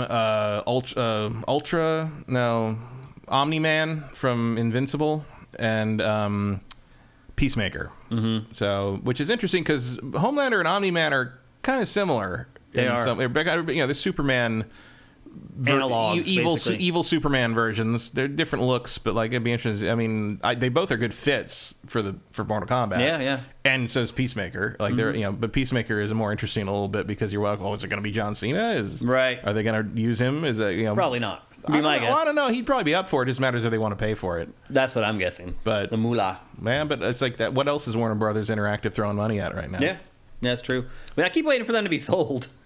Yeah, I keep waiting to wake up one day and find out that someone has bought Warner Brothers Interactive. All I can say is that they better his Peacemaker's win thing better involve that opening credits song. Yeah, if he doesn't just dance to that as his win pose, like you fucked up. You've messed up. Yep. So there you go. That's all the housekeeping for GameFace 349, and that can only mean one thing. It's time to hear. If I get the TriCaster ready, it's time to hear a word from our sponsor. LS Cream is a fine cream liqueur created by fellow gamer and sifter Stevens Charles. It's inspired by an ancestral recipe from Haiti called Cray Mass, and a double gold winner for its original taste at the New York Wine and Spirit International Competition. LS Cream can be enjoyed on the rocks or as a mixer for drinks with its rich blend of fresh cream and neutral grain spirits with notes of coconut, vanilla, cinnamon, and nutmeg. It's great in coffee or to make espresso martinis. To learn more, discover amazing drink recipes, or to track down your own bottle using a handy store locator, head to creamls.com/sifted. That's creamls.com/sifted. So I can't say enough good things about LS Cream. My sister, as I said, was in town this week, and we were mixing up drinks with LS Cream pretty much every night when we get back from running around LA. I have converted her. She is now going to go home and buy some LS Cream. Hopefully when she does that, she'll use the URL creamls.com/sifted so they can keep track of people who are checking out LS Cream via our sponsorship. Again, head to the website, creamls.com/sifted. There's drink recipes. There's a bunch of awesome stuff there. Brand new website. In fact, if you go to that URL, our logo is on there, which I thought was pretty cool. The nice little touch there. So anyway, support our sponsors. Support your fellow gamers. Support your fellow sifters. Go to creamls.com and buy a bottle or 10. And with that, it's time to kick off GameFace 349 proper. We're going to kick things off with a fun little game that I've been playing this week, and I've surprisingly got to play a lot more of it than I thought I was going to be able to, and that is Pikmin 4. Pikmin 4, there's a demo on the Switch eShop right now. Have you got a chance to play it, Matt? A little bit, not too much. All I know is that it talks too much. It talks too much? There's a lot, just the tutorial stuff was A lot of text. Yeah. The demo that is up on the eShop is way bigger than I thought. Like, I ended up playing it for like 2 hours, ultimately. I got to like day 5 before they finally cut me off. And the other thing I would say, too, is that... It's Pikmin. It's Pikmin, yeah. I don't know if I expected like a huge departure for Pikmin 4. I don't know what that would be. I don't know what that would really, be, but, you know, I don't get paid the big bucks to figure that stuff out either. I'm just the guy who sits here and, like, criticizes it when they get done doing it. But they have not really found a big sort of shift in how the game is played for Pikmin 4. There are changes and new elements to it, to be sure. Definitely the biggest of those is the dog Owachi. I don't know why they named the dog Owachi. I wonder if you re-scramble... It's a scrambled It's a name palindrome for sometime, something, yeah. right? Yeah, I'm sure. What is it, I wonder? I don't know. Owachi. O-A-T-C-H-I. Now my brain is trying to figure it out. Owachi? It's a hard name to remember for whatever reason, so I'm kind of surprised they didn't go with something more common. But he is the big addition to the game. When you first start, actually, you're playing as Captain Olimar. He also already has a dog as a little sidekick. But when the game starts, you play as him, and he lands inside a house for the first time, as you're seeing here. And what happens is he gets into trouble. And what is the organization that they all work for? I don't even remember. I don't remember. I do remember his ship. After Pikmin lore, you're asking the wrong person. I do remember his ship is called the SS Dolphin, which is named after the GameCube's processor or whatever. Yeah. And that stuck, obviously. It's still called the SS Dolphin. But anyway, the organization that Olimar works for, he gets into trouble. He sends out a distress signal, and the organization sends a whole response team out to save Olimar. Well, as luck would have it, as they're approaching the planet that he's on, their ship has a malfunction, and they all crash land on the planet, and they're all scattered all over the planet. This game takes place on Earth, correct, Matt? Yeah. It's the implication, unless there's an alien planet that has Duracell. Yeah, but I don't think they've ever said that it's Earth, have they? There's Duracell batteries. Right. It's definitely on Earth. There's also Nintendo handhelds in this that you dig up. So anyway, they're scattered all over Earth, and you get called in as the guy who has to go and save the people who are trying to save Olimar. And that's kind of the plot.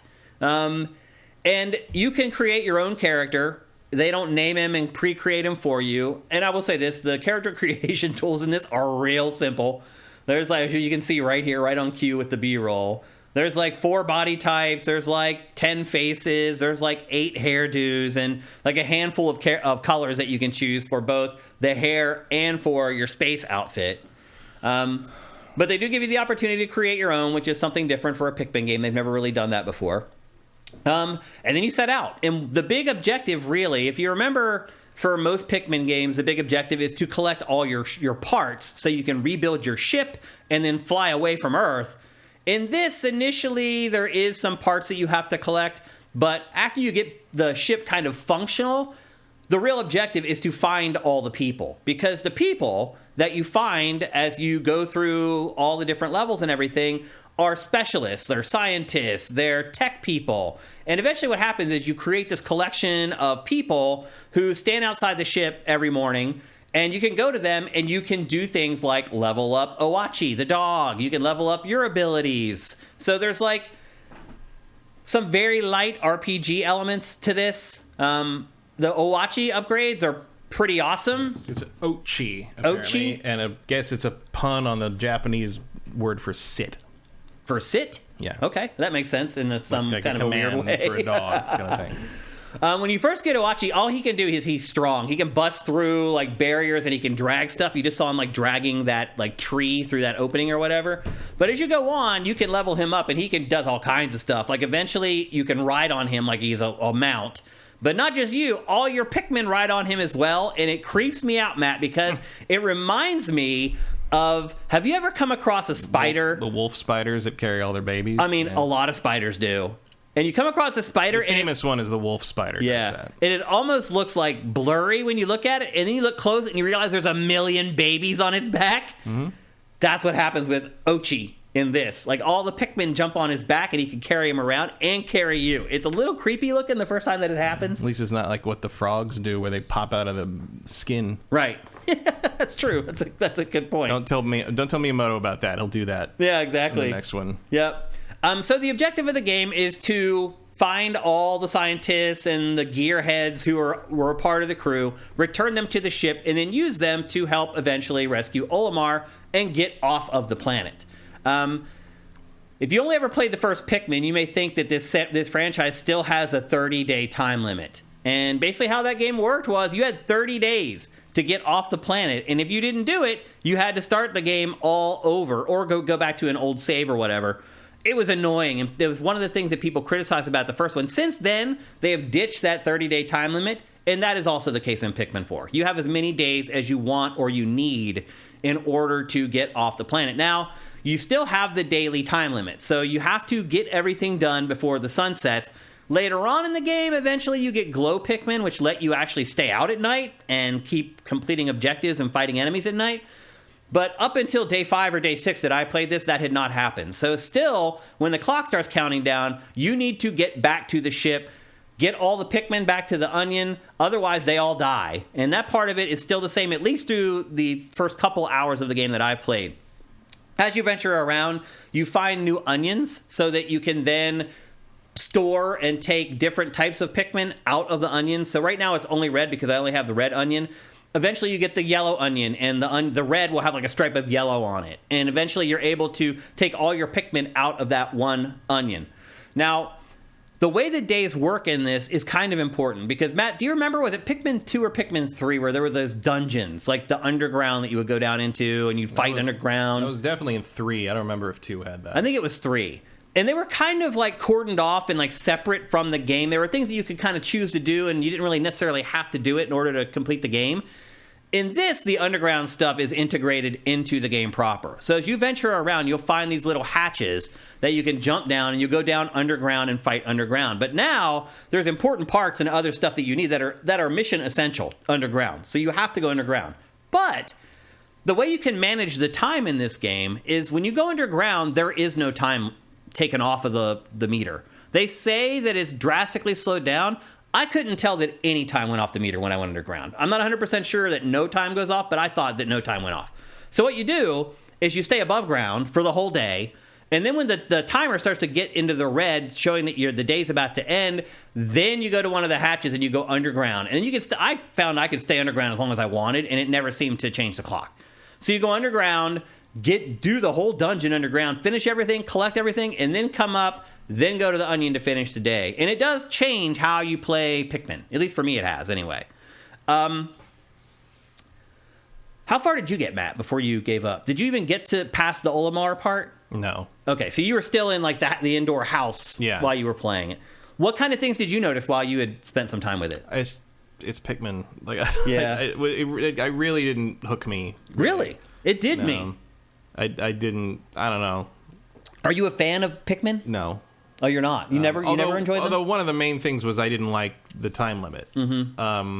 I'm not a huge fan of the time limit on the day time Even limit. The daily time limit? But the main thing was like, oh, you got 30 days to do it, and so every time you're like, am I ahead of the curve? Am I wasting all my time because I screwed one thing up or whatever? I don't know. I'm not a huge fan of games where I'm not in direct control of what's happening. Mm-hmm. And I get very easily frustrated when I'm throwing Pikmin at things and they are not doing what I fucking want them to do. Yeah, or they stand there. I'm just I hate that. Like, and like I know it was sort of like one of those things. It's like a real time strategy game, really. But I am rarely as frustrated in real time strategy games as I have been in Pikmin 1 and 2. Yeah. And then of course you make one mistake and something rolls over all the. It's like meh. Or they all fall in the water and they all die. It's just. You got to start over and do everything, and you don't have enough time in the day to get back to that point. You got to do it another day, and it's just like, I don't know. Like, it's just it's adorable, but it's tedious as fuck. And yeah. Honestly, a lot of the tedium has not been removed from this, which I was kind of surprised at. For example, like if you tell your Pikmin to take something back to the onion, like they'll just go back to the onion and then just stay under the onion. Mm-hmm. It's like, no, come back to me. Like, I should at least have the option to set it up so if the Pikmin go back to the onion, there's a command for them to come back to me from the onion. So I don't have to run all the way back to the onion to corral them again and get them to be a part of my team. That seems like a no-brainer to me. Now, one thing they did do to improve some of the tedium in this game is they let you move the base now. So it used to be like you had the one base, and they would let you open up like shortcuts that would help you get back there more quickly. Now, there are certain sections in the game where you can just move your base. So you can move the ship, and you can move the onion to that specific place to keep the back and forth from becoming an annoyance. It still could become an annoyance when you have to send 20 of your Pikmin to carry something back to the ship, and you need those Pikmin then to keep fighting. Like, I would prefer to have some kind of an option where I can just instruct them, once you drop it off, come back and join me. If I lose a couple of you guys to a couple enemies along the way getting back to me, that's cool. I know that's part of the risk. At least give me the option to do it. That, to me, I think would be a huge upgrade, a huge change. Yeah, I mean, that's pretty standard. You know, you group somebody together, you put them on a keyboard, you put them on a number key, you hit the thing, click near you, bring them back, and if something happens to them along the way, you'll deal with it. But, but that's sort of the limitation of having... the character be the source of all the commands. Like, like there's no omnipotent mouse click. There's, and like it's inherently limiting. And there's a reason RTSs work the way they do, and Pikmin sort of forgoes that. And there's advantages to that in terms of having attachment to the characters more. Like, it brings it down to more of a personal level, which is probably intentional on Miyamoto's part because that's always something he cares about. But like, at the same time, you're just adding a lot of extra work for the player that is not really necessary. Yeah. And maybe was necessary more when you were establishing the concept with the first game or the second game. But you probably don't need to keep doing that in 4. Yeah. Yeah. And then you just saw one of the new Pikmin in the game, the Ice Pikmin. That's a brand new one for this game. And I already talked about the Glow Pikmin, which are new to this game. Obviously, the Ice Pikmin can freeze stuff. And that's integral to this game because... once you freeze something, then you charge it with Ochi, and they shatter. And so it becomes almost like a combo that you use as you play through the game. You freeze stuff, and then you use Ochi. Or you can even just use normal Pikmin to eventually shatter it as well. But Ochi is just a one-shot deal, and he shatters it. There's also like a new menu that you use. Using the Pikmin, I found it, I can't quite remember how the old games work, but in this one, I really like how they do it. You just tap the shoulder buttons left or right, and it cycles through all your different Pikmin types. And Ochi is a part of that as well. And then once you get to Ochi, he has a bunch of stuff that he can do. So he can charge, he can carry people or whatever, but he can also get like new collars. Like he can get an anti-shock collar so he won't get electrocuted. Like the RPG elements in this it's not an RPG obviously, but they're a lot more extensive than I thought that they were going to be. And a lot of that centers around how you can upgrade Ochi, even more than your playable character in a lot of cases. So there are new Pikmin, and there's new things that you can do with those Pikmin that does expand the game a little bit, but not a ton. And then there are return of old favorites. The yellow Pikmin can still deal with electricity, and you can throw them farther. So if there's objects sitting up high, you need to make sure you have yellow Pikmin with you so you can throw them up high enough so they can carry it down off the ledge and take it back. So there's the campaign. I played 2 hours of it. It felt like I was still just scratching the surface of it. And then there's also a mode called Dandori Battle Mode. And this is where players... take different sides of a small map, and they go head-to-head with Ochi and a bunch of Pikmin, basically racing to collect treasures and sneaking bombs underneath the opponent's ship to blow up their cache. It's like all timed, and you're basically just trying to score as many points as you can. That's not in the demo, by the way, but that will be in the final game. I really enjoyed this, Matt. Like, I had a lot of fun playing this game. It did hook me. Like, I was locked into this. So you can see I've collected now a few of the ship members, the crew members. And once that happens, after every day ends and you wake up in the morning, you come out, and now you can see Ochi's now has got the ability to carry Pikmin. But as you come out every morning to start the day, they're all standing there. And you just go to each one of them and use the materials that you've collected. You collect materials to level stuff up in this, by the way, which is something else that's new for Pikmin. You use all the materials that you've collected to upgrade either Ochi or your playable character to have new abilities. And then just sometimes, like with Ochi, the ability, like after the first day with Ochi, you wake up the next day and he grows, like to double his size or whatever. And then like a couple days after that, he attains the ability to carry Pikmin, and you can ride him then from that point forward. And once you use him as a mount, you can jump, because you can't jump in this game. Uh-huh. But once you're on him, you can actually jump up on certain heights of platforms, which opens up new parts of the level. And that's really what this game is about, is you start in like a yard area, but everything's like blocked off. You have your immediate area that you can access, but you need to do stuff. So right now you're seeing Pikmin building a bridge. Did you see earlier when they were collecting like those silver like shards, those like drops of silver almost? Yeah. So you collect those through the game that allows them to build stuff. So once you've collected enough of those kind of ice shard crystals that have gone back into your ship, that's how many pieces your Pikmin can then use to rebuild stuff. So for that particular bridge build right there, you probably didn't notice it, but what happened was I had ran out of enough of those shards to build the bridge. So I had to go back and try to find some more of those shards, get them into the onion, then I can throw more Pikmin at it, and they'll go back, get the shards, bring them back, and build the bridge. Again, another new mechanic to it.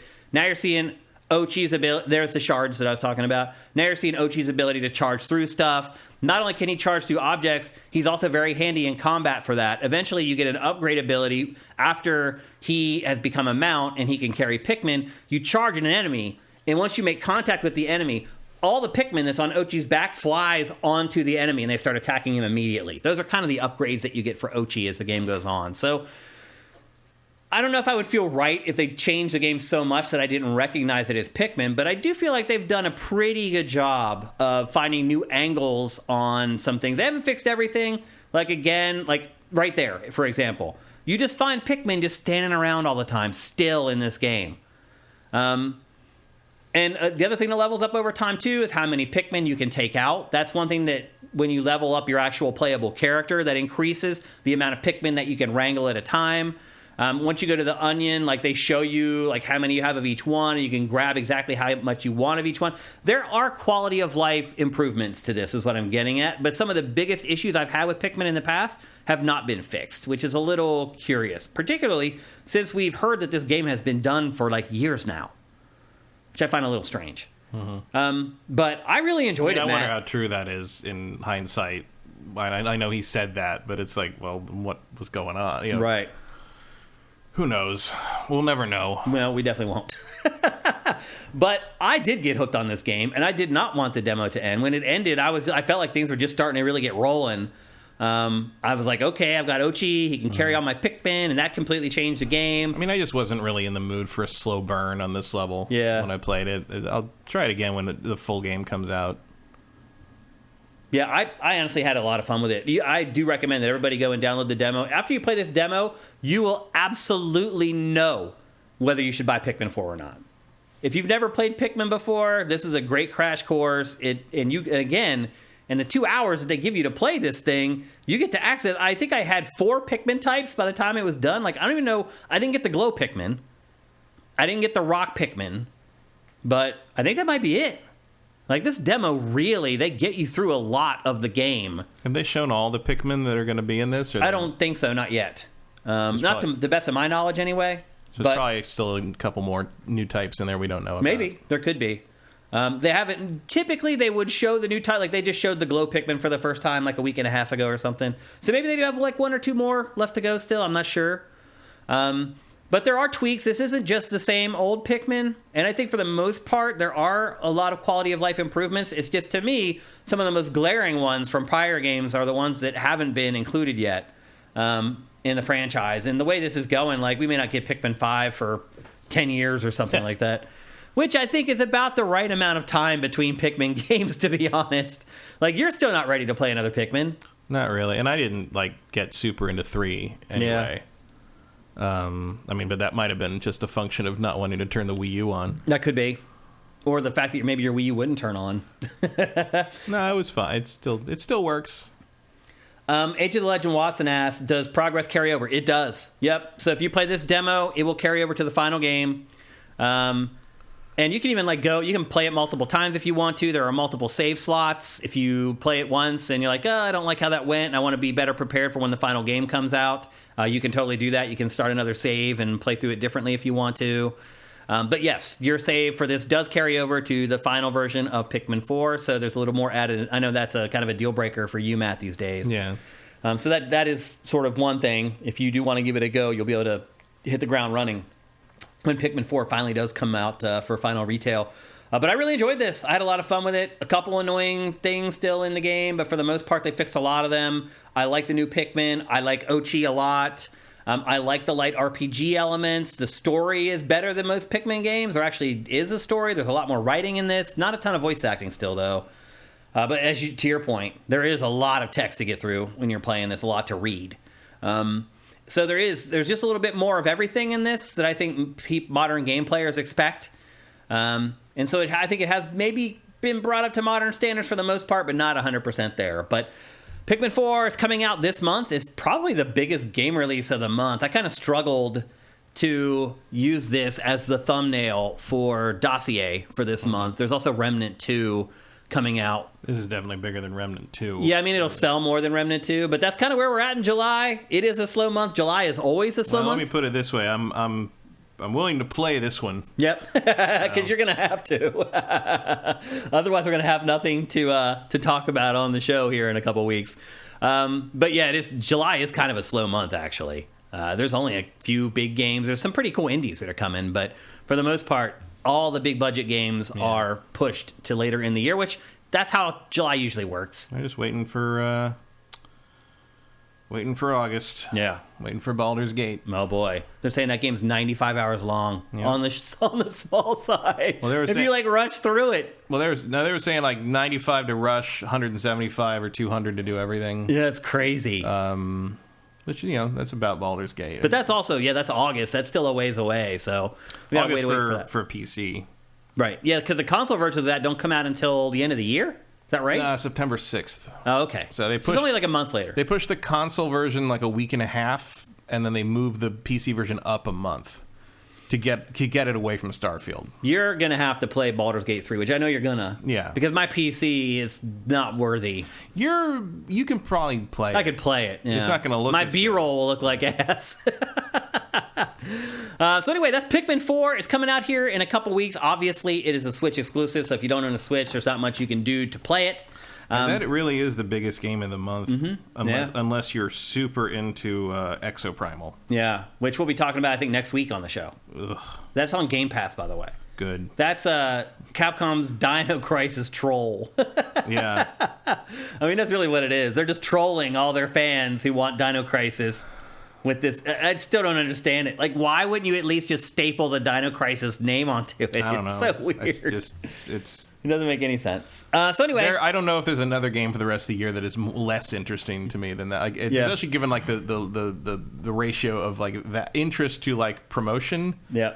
How much time they've spent on it. It's just it feels like from another generation. It's so archaic. Yeah, I agree. Yep. Let's take a look at chat. I see a couple questions from you guys in here I'm going to answer. El Guapo 3385. Sorry, I missed it, but is 1 and 2 included with 4? They are not. They are released as separate products right now. They're already up, right? Yeah, they're already available. Yeah, they are not a part of Pikmin 4. It just so happened that while they were talking about Pikmin 4, they also announced Pikmin 1 plus 2. And are there notable upgrades to the first 2 games? I think I kind of went over those already. There's new Pikmin. There's the new dog, Ochi, which does a bunch of new stuff. There's some quality of life improvements as well, but not 100% covered at this point. Vincent says that's why you have multiple captains. You can control the dogs separately. I'm not sure what he means by multiple captains. I never played with more than one captain. I only played with one. So maybe later in the game he's talking about. I haven't seen any news stories about that. But you can control the dog separately, even if you just have one captain, because you can just dismount, you can get off him, and you can control him like he's a Pikmin. So you can send him to attack and break stuff, even if you're not riding on him. So maybe that's what he's getting at, but I only ever did that with one captain. I never had multiple captains. Okay. Notzerk says Exoprimal was actually really fun. He must have been in on the beta. I hope you're right. The Abrams says we need more weird games like Exoprimal. I could kind of agree with that. I don't know if I want them from Capcom, though. It just has a lot of game as a service stink on it. It does. And then there's the Path of the Goddess, which is another weird game that Capcom's working on. Yeah. Which, I mean, we're not going to see that for a while. Which, actually, they have kind of shared now what that is. Your objective is to clear the pathway for the goddess. Mm-hmm. So you fight with the hack-and-slash gameplay through a bunch of enemies so the goddess can make her way safely to the next area or whatever. For those of you who even remember what it is at this point, it was one of those weird games that came out during not E3, and we were just like, what? What is that? That's kind of the first details on it, if you guys are wondering. Swan says, I think Guapo was asking if the re-release games had updates. Oh, no, okay. If he was, not really. They are pretty much just up-res ports of the first 2 games, which those games have aged, I think, pretty well, honestly. Yeah. I don't know that they need like a drastic overhaul other than the first game, more or less. But like you don't really need to do much with it because there's also no other game like it. There's no other franchise like Pikmin. Still, after, and maybe that tells you something that no other studios really tried to do it. There's been like games that had elements like that. Like what was the Bandai Namco RPG, JRPG, that had like that whole part of the game that had the little minions that followed behind you. Oh. Cell shaded. I can't remember the name of it. I don't know. Someone in chat will know. But they had like Pikmin elements in it. There's been games that have done it, but no entire game that tries to mimic Pikmin. Maybe one or something throughout the years. But so maybe that tells you that other developers are like, it's not worth pursuing. Because the other thing, too, is that Pikmin has not been one of Nintendo's gigantic sellers through the years either. So it's been kind of its B-tier, like, good game, but not selling 10 million, 20 million copies. In fact, I'd be impressed, even with the install base of the Switch, I'd be surprised if this game makes it to 5 million sold. But we'll see. We'll see how it goes. Legacy says Wonderful 101. That's a little bit like Pikmin. That's not what I was talking about, though, by the way. Oh, it's driving me crazy that I can't think of the name of that RPG, actually. And no one else has it in chat either, unfortunately. So it'll just drive me crazy for the rest of the episode. Good times! Okay, it's time to move on from our Pikminism and talk about what I think a lot of you guys probably want to hear about the most this week on GameFace. And that is a little wrestling game called AEW Fight Forever. Matt, what do you know about AEW? It is like a wrestling promotion that is not the WWE. That's true. And the only, I think, at this point. Yeah, I guess everything else is, unless you're talking about like local shit. Yeah, I did see on late night cable that there is a new Glow. But it's not called Gorgeous Ladies of Wrestling. It's called just like The Ladies of Wrestling or something. I think WWE owns the trademark for Glow. For Glow? Yeah. Well, this is like a knockoff that's trying to ride in the slipstream of Glow. And it's like this all-women's wrestling league, and they have crazy shticks and like characters that they do. By the way, if you haven't watched Glow on Netflix, which is like a docudrama about Glow, it's really good. And I think they did 2 seasons and then canceled the third or something, which sucks. Netflix doesn't let anything finish. So that that second season was great. Like, I don't know why they would cancel after the second. People didn't watch, but it's still there. No one knows why Netflix does anything they do. Derek D111 saves me. Nino Cooney. That's what I was talking about. It has like Pikmin stuff in it. When you go out into the field and you have those little dudes that are following you around. Thank you, Derek D111. My conscience is now clear. So anyway, back to AEW and wrestling. Matt, how do you feel about wrestling these days? Don't care. You don't care at all? No. When was the last time you watched a pay-per-view? Oh, I watched WrestleMania like probably 6-7 years ago. Oh, okay, that's not too bad. At Kevin, our friend Kevin, he's still into it, and he would have the WWE channel, and like we invite people over for the big pay-per-views. So I saw some of those. Okay, that was a long time ago. That was like 2014 or so, 2015. It's fine. Yeah, it's fine. I was into it during. Obviously I grew up kind of seeing some of it because they were around everywhere. I remember the '90s and the Attitude Era and the Generation X era around the turn of the century, and like I know all that stuff. Like I wasn't like a super hardcore fan, but I was aware of it. Like I remember the Undertaker's first appearance. I remember Kane's first appearance. I remember The Rock blowing up. I remember Stone Cold blowing up. I remember all that stuff. I remember Mick Foley's debut in the WWE after he came out of the ECW circuit, and I remember the WCW Wars and Hollywood Hogan and all and all the N64 games that were like, which one's better? And then like, oh, this WWE is better. But then the WCW NWO Revenge game is made by Ukes, and that was the good one. And then they did the WrestleMania 2000, which was like the same thing. I don't know if they ever topped WCW NWO Revenge. I think generally that's what people think is the best wrestling game of all time. A lot of people say. I mean, it's definitely the one that I have the best memories of. And I like the spectacle of it. I enjoy the characters. I mean, it's like comic books almost. Yeah. Like it's like a They're soap like superheroes. opera. Yeah. And like I did actually watch last week. The Undertaker and Mick Foley got together for the 25th anniversary of the Hell in a Cell match, and watched it together and did like a react video with each other, and it was actually really neat to see them talking about what they were thinking. How they almost died. And the Undertaker being like, yeah, at that moment I'm looking down at you and I'm just trying to wait. I'm just waiting for you to move. I'm just like, don't be dead. Don't be dead. And like, there's little things you see that I never noticed. I shouldn't be before. laughing, but it's very. I mean, Mick Foley's like, oh yeah, and like that falls where I knocked these teeth out, and all this stuff because the chair hit him in the face on the way down. And they're like, I didn't know the Undertaker had a broken ankle during that fight. And when he drops down from the ceiling of the cage, you see him sort of like limping, and he turns it almost instantly into like the Undertaker stride. You know. And then, like, there's a whole thing where, like, one of the other wrestlers comes up to him and, like, he says something to him, and he's like, what's happening there is I'm telling him, just tell me he's alive. Just check. And so he checks his pulse and comes up and is pretending to yell at the Undertaker about what's going on, but he's really saying, like, he's okay. Fine, he's breathing. And then the Undertaker choke slams the guy, and they get on with the match. But it's fun because it's like these dudes who have known each other forever. Yeah. Just like...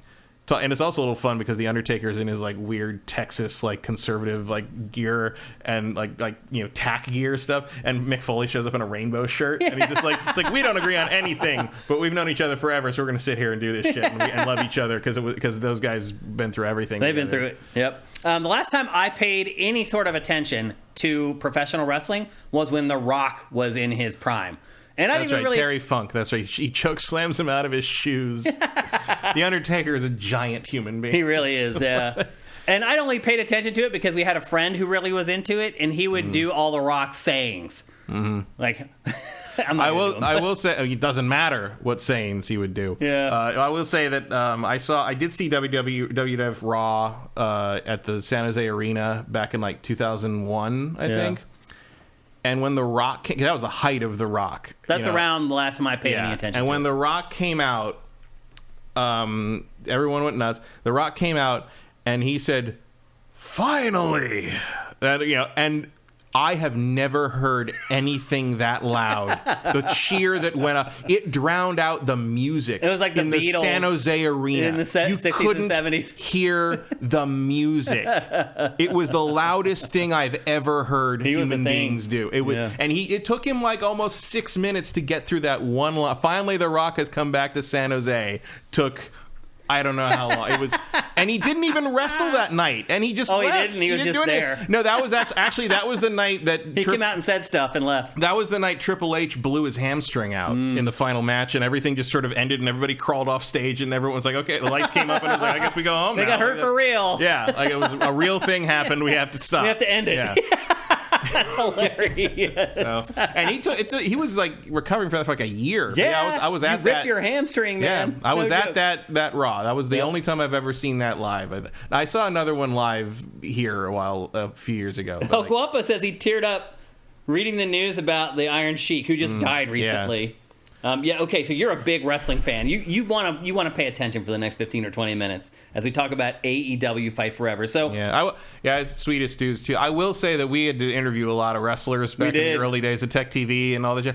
And I will say every single one of them was the nicest, most cooperative, most helpful dude and lady. Like they were all really cool. I did that backyard wrestling segment with Adam. That's a different crowd. They were not. No, that was different. The big pros, the superstars, they were all the nicest, smartest people. Because like you're your own business manager in that business, and they were all incredibly shrewd people. Triple H was him and what's his wife, the daughter of Vince. I can't remember her name. The daughter of Vince. She's Stephanie McMahon. They were like the sweetest human beings you ever. And it was at E3. Everyone was like signing shit, but they were like, oh, well, over here, we'll make room over here to shoot this thing and like that. And like Triple H, Triple H is like, they'll get out of my way. It's cool. It's like, but yeah, they were all people with nothing to prove to anybody. Like they were so much not their characters. It was always a positive thing. You guys should watch Vice's Dark Side of the Ring. I have. Oh yeah, I've seen that. They're really good. And in fact, I would recommend that to everybody to go watch those documentaries. It's a horrible line of work. It really is a horrible way to live, and I think you realize it watching those documentaries. So anyway, AEW is the new startup wrestling league. Now, one thing I will say is, like, when I worked at Spike, I did have to tangentially work with Spike's wrestling promotion, which was what, TNT or no? It was called, I can't remember the name of it anymore. I don't know. They didn't have ECW, did they? No. It was different, but it was like similar. It was like the knockoff below WWE, And so I didn't have to work on that like a lot, but TNA. That's TNA, it, yeah. One of my guys was dedicated to that entirely. That was his whole life, was doing all the promos for TNA, setting up all the live episodes on the website, all that kind of stuff. So I've had brushes with wrestling throughout the years. This is the closest I've got to it. I have not played a WWE video game in I don't know how long, because they're always like bad. Well, we've definitely talked about one, but I think we were in like the first studio back then. Yeah, that's how long it's been ago. since I've even played one. But I played this one because it is made by, as Matt mentioned a minute ago, Ukes, which is a developer of a lot of those N64 wrestling games that people love. I loved them. The two Ukes. Yeah. And they were thrown off of the WWE franchise by 2K because the last couple games they made there were abysmal. Yeah. And they were put on this. And this is the first ever entry in the franchise for AEW. It's the first ever video game built from the ground up by Ukes. And the reviews for this have been pretty much abysmal. It has been getting railed and murdered, and I hope this doesn't throw up copyright flags, but this is from the game. For a second, I was like, wow, this looks pretty good. It's like, no, it's like photorealistic. Yeah. This might throw up a copyright flag. Yeah, some of the thing about this is I just don't know who most of these characters are. Like, I know Sting, obviously, but like... I can tell you... wrestling is very much about the characters, and like, if I don't know who anyone is, I don't really care. So, Matt, this game has 50 playable wrestlers. And I can tell you all the ones you're actually going to know. Sting, Ray Phoenix. I don't even know who that is. Paul White, who is I know Big Paul Show, White. I think, right? Yeah. He used to be called Big Show. Owen Hart. Oh, no, Owen Hart. CM Punk. Yeah. And Chris Jericho. Yeah. And that's it. Out of 50 wrestlers, those are the ones most people are going to know. I mean, those are the ones I knew. Now, is El Guapo says Gold Dust is in there? I didn't see Gold Dust. Is that, maybe you unlock him later? Yeah, I know Gold Dust. I played the campaign all the way through. I finished is Rey this Mysterio game, not in there? I didn't. I think that's who. Was that Ray Phoenix? Yeah. Oh, okay. Yeah, that's who it is. That's why I said people will recognize him. But here you can see the whole lineup. Here I go through all of them. And Jericho is so old. And you're right. They're like Jeff Hardy. I know Jeff Hardy. The Hardy Boys. I remember them. You can see there's not a lot of recognizable names there. Custom wrestler. And that's custom me. Wrestler. Yeah. So you can create your own wrestler in this. And you can create your own soulless automaton. Right. You can create your own wrestler in this. You can create your own rings in this too. So already in the first entry of this franchise, they have a lot of the creative elements that a lot of people demand from wrestling games. It's an uncanny resemblance to the Netflix Marvel Punisher guy. I thought you were going to say to me, Matt. No. You look like John Bernthal. Yeah, it does. Yeah, it totally does. Okay, let's get into some nuts and bolts. As far as like the modes are concerned, there's exhibition, there's online, you can play ranked or unranked matches. There are custom matches. There are challenges, and then the main single-player mode is called Road to Elite.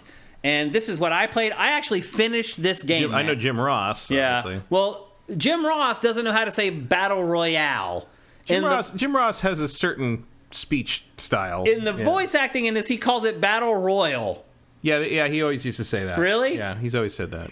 Which I found interesting. I was like, is he the one of the casters for the actual AEW? I don't know, actually. Because I thought he retired. But he's like a disembodied voice throughout this entire game, basically. Okay. So anyway, this game does have a lot of the features and stuff in it that it does look familiar. That mature wrestling games have in it. I was pretty impressed with the modes and options for it. The match types, you can go 1-on-1, 2-on-2, a 3-way match, a 4-way match. There's a casino battle royale. There's an exploding barbed wire death match. And there's ladder matches. And then there are mini games. And the mini games in this are just idiotic. They're also a part of the single-player campaign. There's one where, like, Vegas chips fall from the sky into the ring and you have to collect them before everybody else. There's, like, a quiz show. Like... I was like, I don't know why this stuff is in here, but it is. So it is a feature that's ultimately in the game. The one thing I would say is the game probably could use more of the gimmick matches. Like, there's no cage match in this, which to me should be like the first gimmick match type that should be in a wrestling video game. But I'm guessing it's more difficult than what they actually put in here. Like, the ladder matches are weird. Like, you have to wait for your opponent to actually drag the ladder into the ring. Mm-hmm. Like... There's a lot of stuff in this game that it takes a while to figure out how to do it because the tutorials in the game aren't great. And a lot of times you're in the middle of a fight or a match when they're giving you the tutorials, and sometimes you just miss stuff. So I found that like picking up weapons and stuff like that, like I figured out later on. In fact, in this B-roll, outside of the texture quality, this could be an N64 game. Yeah. Well, the other thing too about this game is it does a lot of stuff that the N64 games did. So, like, if there's more than one opponent in the ring, good luck. Mm-hmm. Like, it does not intelligently know how to switch from one character to another. Even if the other character is out of the ring and, like, out on the ground, it will still keep you locked on to that character out. And it took me a while to figure out how to accurately choose the other wrestler that I wanted to fight in matches like this where there's more than one person. Like, that part of the game is still kind of a mess. Who you end up attacking, who attacks you. When there's more than one other opponent in the ring, it's a free-for-all. A lot of times you have to end up being lucky.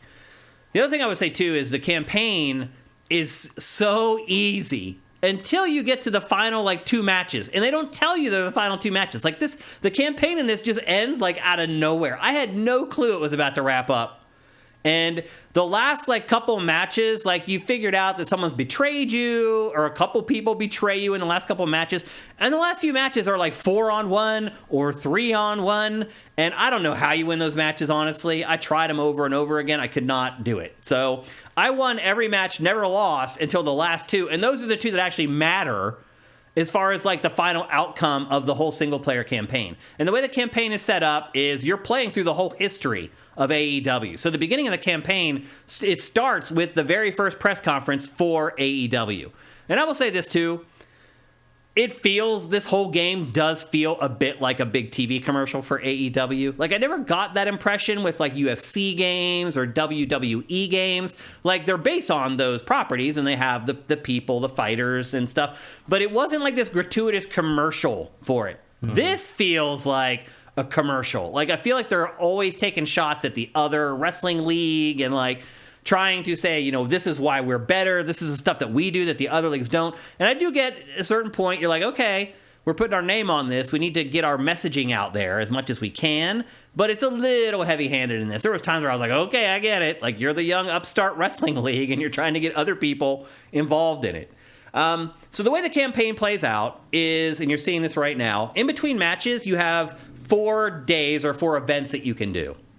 And if you got beat up or the prior match took a really long time, you'll need to boost up your attitude, which is one metric, and you'll also need to boost up your health. If you get really beat up, you need to go to the hospital and spend a ton of money getting fixed at the hospital, and then still you need to go and you need to eat some food in order to get your health up. So in between matches, you can do that. There's like a bunch of options there. You can go out to eat. You can go sightseeing. You can do like a press conference. You can go to the hospital. There's like 6 or 7 options. And then there's also like an extra match thrown in there. And that's what you want to make sure you do every week, because that's the one that gives you the most points that you can then use to level up your wrestler. There's like RPG elements in this. So after every match, you can go to a screen where you can choose to level your guy up in a bunch of different categories. I didn't notice like a lot of difference in the ring other than when I went and set up my guy's moves. And you can set up everything. Every move you can choose for your character exactly what you want to do. You can choose all your finishers. You can choose all your signature moves. You can choose all your moves while the opponent is on the ground, while the opponent is sitting up, while the opponent is in the ropes. I was, again, for a first entry in this franchise, there's a lot of features in this. I was pleasantly surprised by it. I really thought it was bare bones. Now, to me, where things start falling apart is in the actual wrestling. It took me a while. This is the first hour of me playing the game. It took me a while to figure out what the game wanted me to do. Now, like the old N64 wrestling games, you can focus on one body part in this. So, say you want to go after his right leg or his left arm or his head or his torso or whatever, you can do that. And after each move that you do, if you're starting to do damage to a very specific part of the body, a graphic will flash saying, you've really damaged the head, you've really damaged the body, you've really damaged the leg. However, I could not discern where it actually impacted the game. Like, I could not, like, for example, if you beat on this guy's leg for 20 minutes straight, he never gets up and, like, is limping or can't do kicks or anything. Or if you focus on his arm, it doesn't keep him from punching for the rest of the match. Like, I didn't see it looked like it was all show to me. Maybe there's something, if you play it more and more, you start to discover that stuff. I couldn't see any discernible difference. It also took me a while to figure out what the game wants you to do. And what the game wants you to do is to pummel the crap out of your opponent until you can get him so that he is in a stun state for a really long period of time. Once he's in a stun state, then you can do like the throws and things like that without them reversing it. Once you get their health meter down, you can see in the bottom right there, he's down to like nothing, so I pinned him. But once it gets down to that level, then your meter generally will be filled. And it'll say signature, which means you can pull off your signature moves. And to do that, you just get next to the wrestler and hit up or down on the D-pad, and they'll do one of the signature moves. Now you're seeing like where you can customize all this stuff.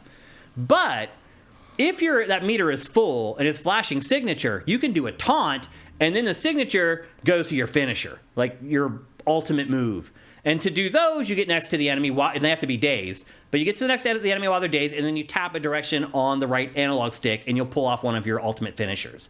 And it took me a while to figure out that pattern. Once I figured out that pattern, I was winning matches in like a minute, 90 seconds, again, in a single-player campaign, until I got to the end where they had those impossible matches where it was like 4-on-1 or whatever. So I pretty much just waltzed through this. And I would also say, too, that before I started playing this, it was default on easy. I set it up to medium when I started playing. I was like, I don't want to play on easy. Even though I usually stick with whatever the default is, in this case, I did bump it up and played it on medium instead of easy. It was still way too easy. So if you're a veteran of these types of games, I do recommend bumping it up to hard. Because although, like, these games can be so random that I can see why they default to that, to not frustrate new players. I'm glad you brought that up, because it is random. Like, as I started playing people online, it became so random. Like, you can dominate somebody, you can pull the finisher on them. The game will give them the ability to stand up and hit you and start to come back. Doesn't matter what you do. Once you've got them down to where you're about to beat them, there's this special attack the game lets you do, where as you're getting up, you can punch somebody in the gut. And that will start, so you can start doing the combo. And then you do the combo, and then you do a body slam, and then you do the signature, and then you do the finisher. And I have matches where I dominated for like 12 minutes and then lost the match in 2 minutes. Because they just got on that run and just went off. I mean, that's wrestling. It is. But it's like, that's not a fun game. But in the context of video games, it sucks. Yeah. Yeah. And so that is a line that you have to walk with these games, is like, do you want to make it unpredictable? I would never in a million years know that was Chris Jericho. Yeah. It does, I know. Because he's like overweight and like his costume's all different now. This match, though, is kind of awesome. The exploding barbed wire match. And this is the only point in the game where I really saw a lot of blood, too. There is blood in the game, but you would know looking at my B-roll, because no one ever bleeds until you get to matches like this, and then they bleed like crazy. So again, I think that there should be more gimmick match types. But still, Matt, through all the issues, I played this campaign all the way to the end. I finished it. I never dreamed I would finish it. It's not that long. I think it probably took me like 5 hours maybe to finish the campaign or something. And then you're just left with like setting up your own matches locally or playing online. And I jumped on this a little late. All the people playing online, their records were like 110 and 20 or whatever. I was 0-0. So I was getting into it a little bit late. But again, the same thing kept happening where like I would start out and dominate a match, and then at the end they would have some miraculous comeback and just barely pin me and I'd lose or whatever. So it does play like the N64 games, but those games are like 25 years old. Like, I feel like there should have been some more better upgrades to the classic sort of style. That should be the title of the next one. AEW Wrestling, more better upgrades. Yeah. And to your point earlier, there's a great wrestling game in one of these games somewhere if they ever get to iterate on them enough times to get there. Yeah. Well, you look at how he's bleeding. Holy crap. The other thing I would say, too, is that this is an auspicious debut. Like, I hope this isn't the last game. I hope it sells well enough that they can make another one of these, because I do feel like they're onto something here. I enjoyed this more than the last time I played a WWE game. Those games have become, like, too complicated for me. Like, I don't like wrestling enough to learn how to play a wrestling game like it's, like, Virtua Fighter. And that's, to me, like, how complicated they have become. Like, I saw a couple people commenting about this game, and the things that they complained about, I was like, I wouldn't even think that that's missing. Like, oh, you can't fight when you're walking out. I'm like, okay, like, is that a deal breaker for wrestling fans that you can't fight during the walkout? I don't know. Like, the things that, like, hardcore wrestling fans were complaining about that was missing in this, I was like, I didn't really miss that at all. Like, I am really pleasantly surprised by how full-featured this is and how many modes and options it did have versus the stuff that it did not have. Some of the stuff that it includes that I haven't mentioned yet, it has intergender matches, so you can fight men against women, which I do feel a little uneasy about. Eventually, I have a female tag team partner in this, and it seemed like it worked out that, like, anytime she went in, the other team would also tag in their female wrestler. Like, I don't know if they're like, yeah, people may be uneasy about this, so we're going to try to nerf it a little bit. I don't know. It could have just worked out that way. The good news is it's not real. Yeah. So, like, right. Yeah. Also, there's like a height and weight system in this. So if I tried to pick up Big Show and body slam him, the first time I couldn't do it. I went to pick him up and it hurt my back and it left my wrestler vulnerable for like almost a minute. Then later on in the match, I did like a different one, like a fireman's carry or something like that, and I was able to just barely lift him up high enough to like drop him down onto my knee.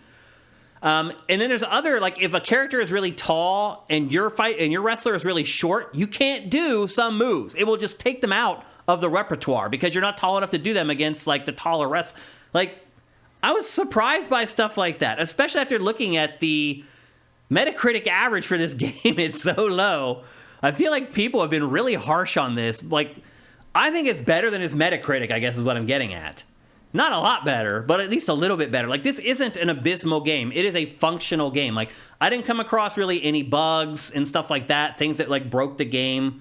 To your point, though, having more recognizable wrestlers would be nice, for sure. Because there were really, like, a handful that I actually had ever heard of or whatever. I mean, there's nothing you can do about that. Yeah, it's the league. It's the league. AEW, yeah. That's up on that, right. That's up to the AEW. Crowd, I think, looks pretty good in this, though.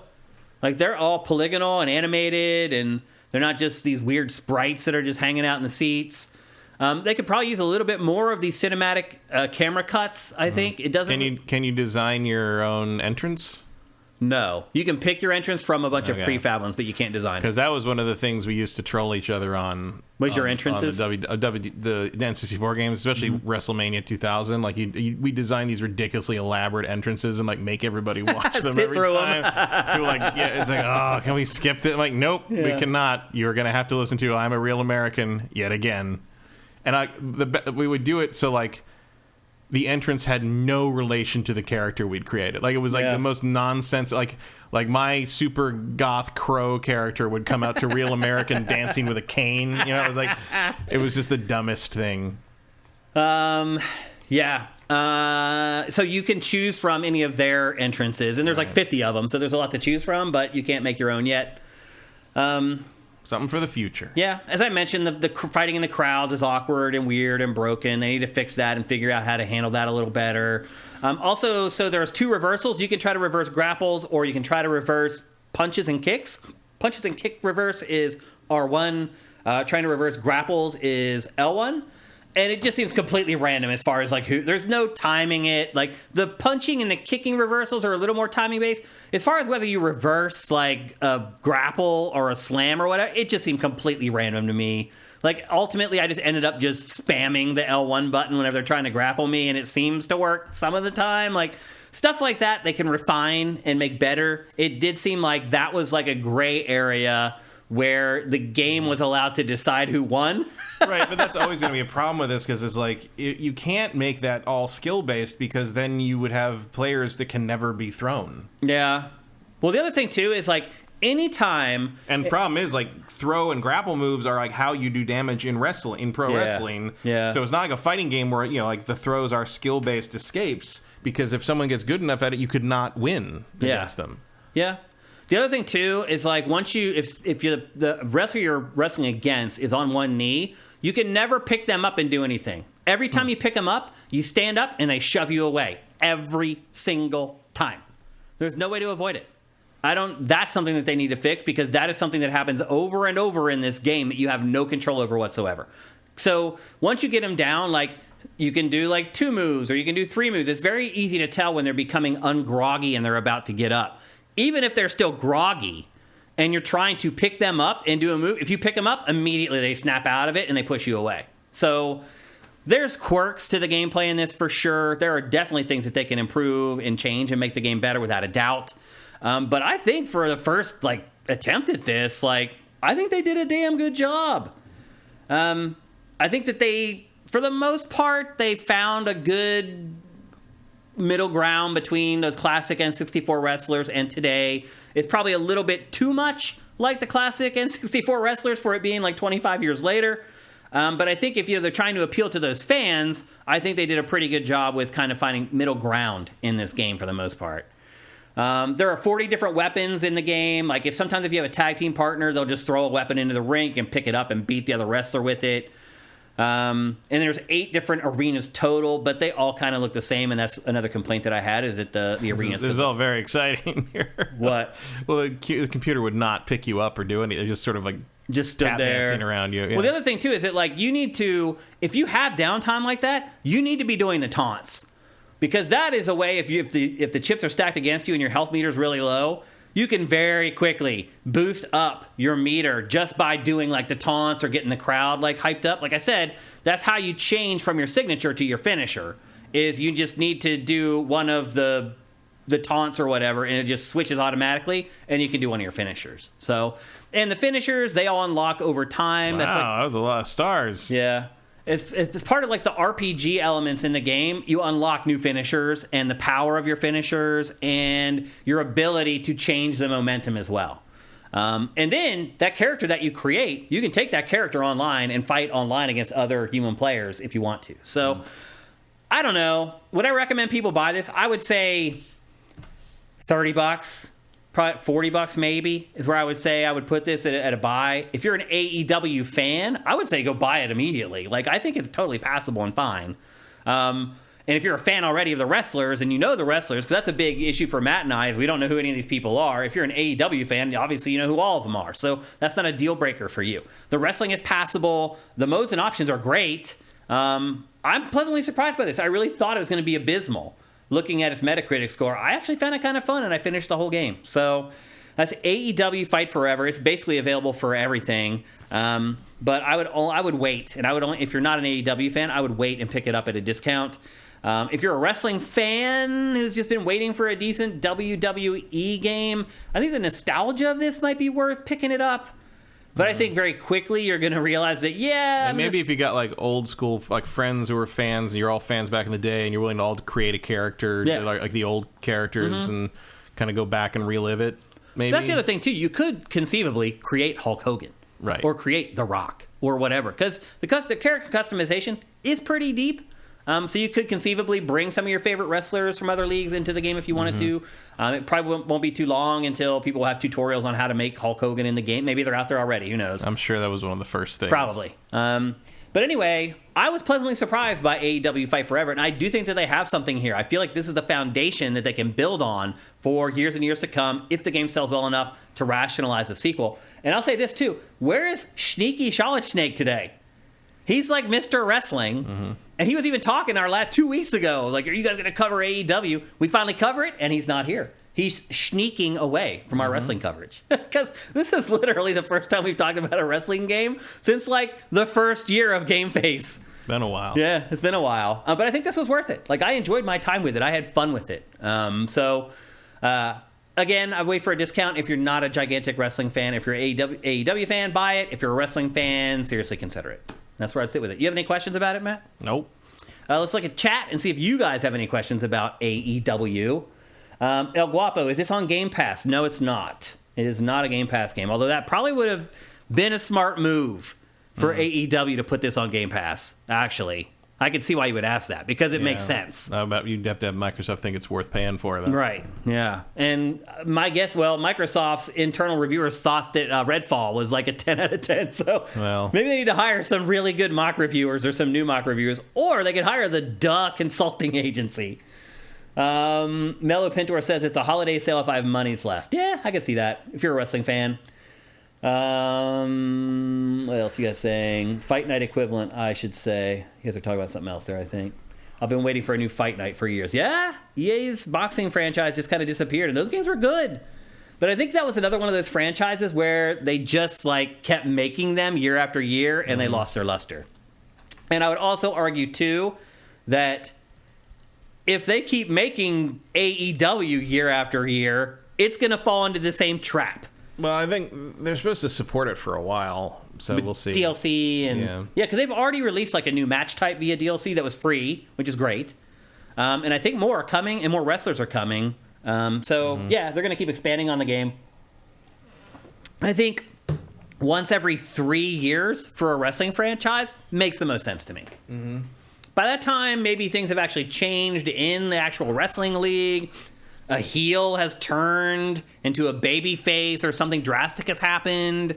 And maybe you spent some time refining the combat and how everything works. Yep. Give it enough time. Basically give it enough, like a full dev cycle to make a better game. Out of what you've already built. Yeah.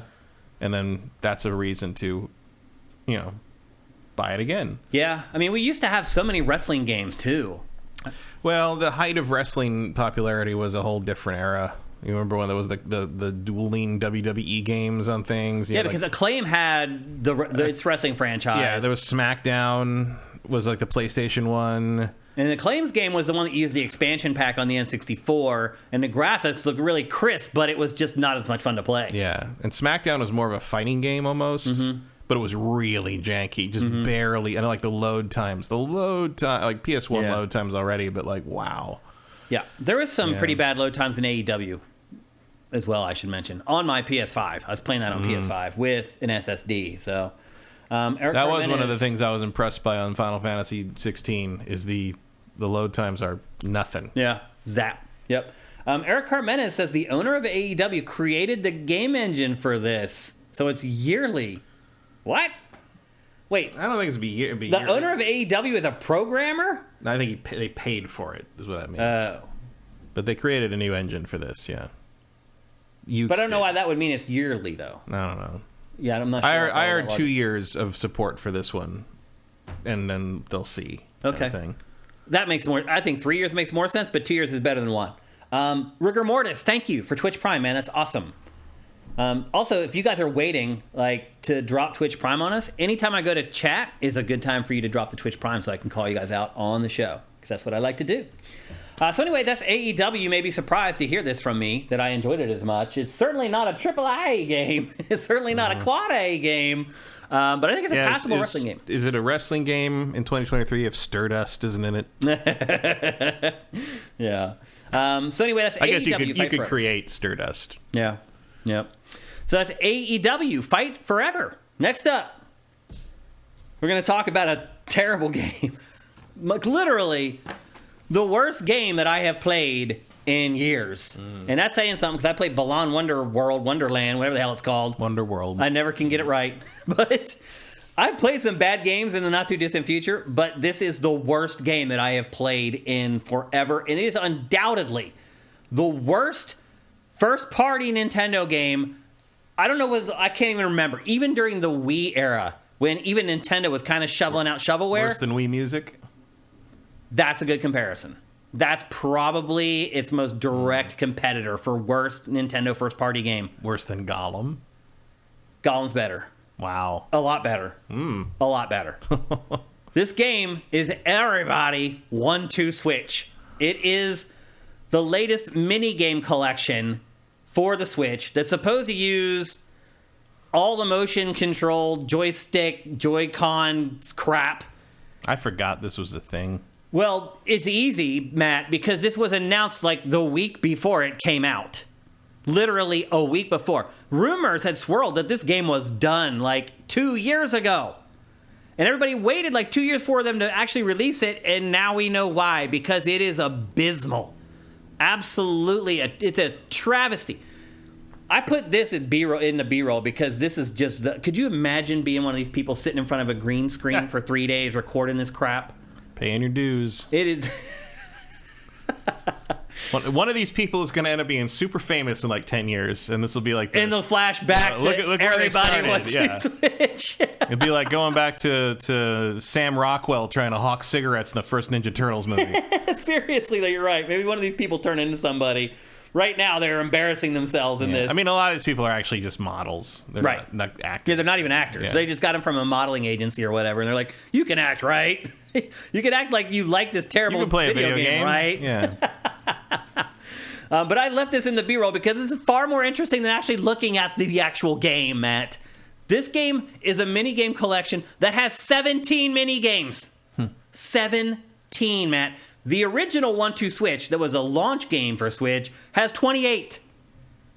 So this game comes along 7-8 years later. It has, like, only 2/3 of the minigame of its predecessor.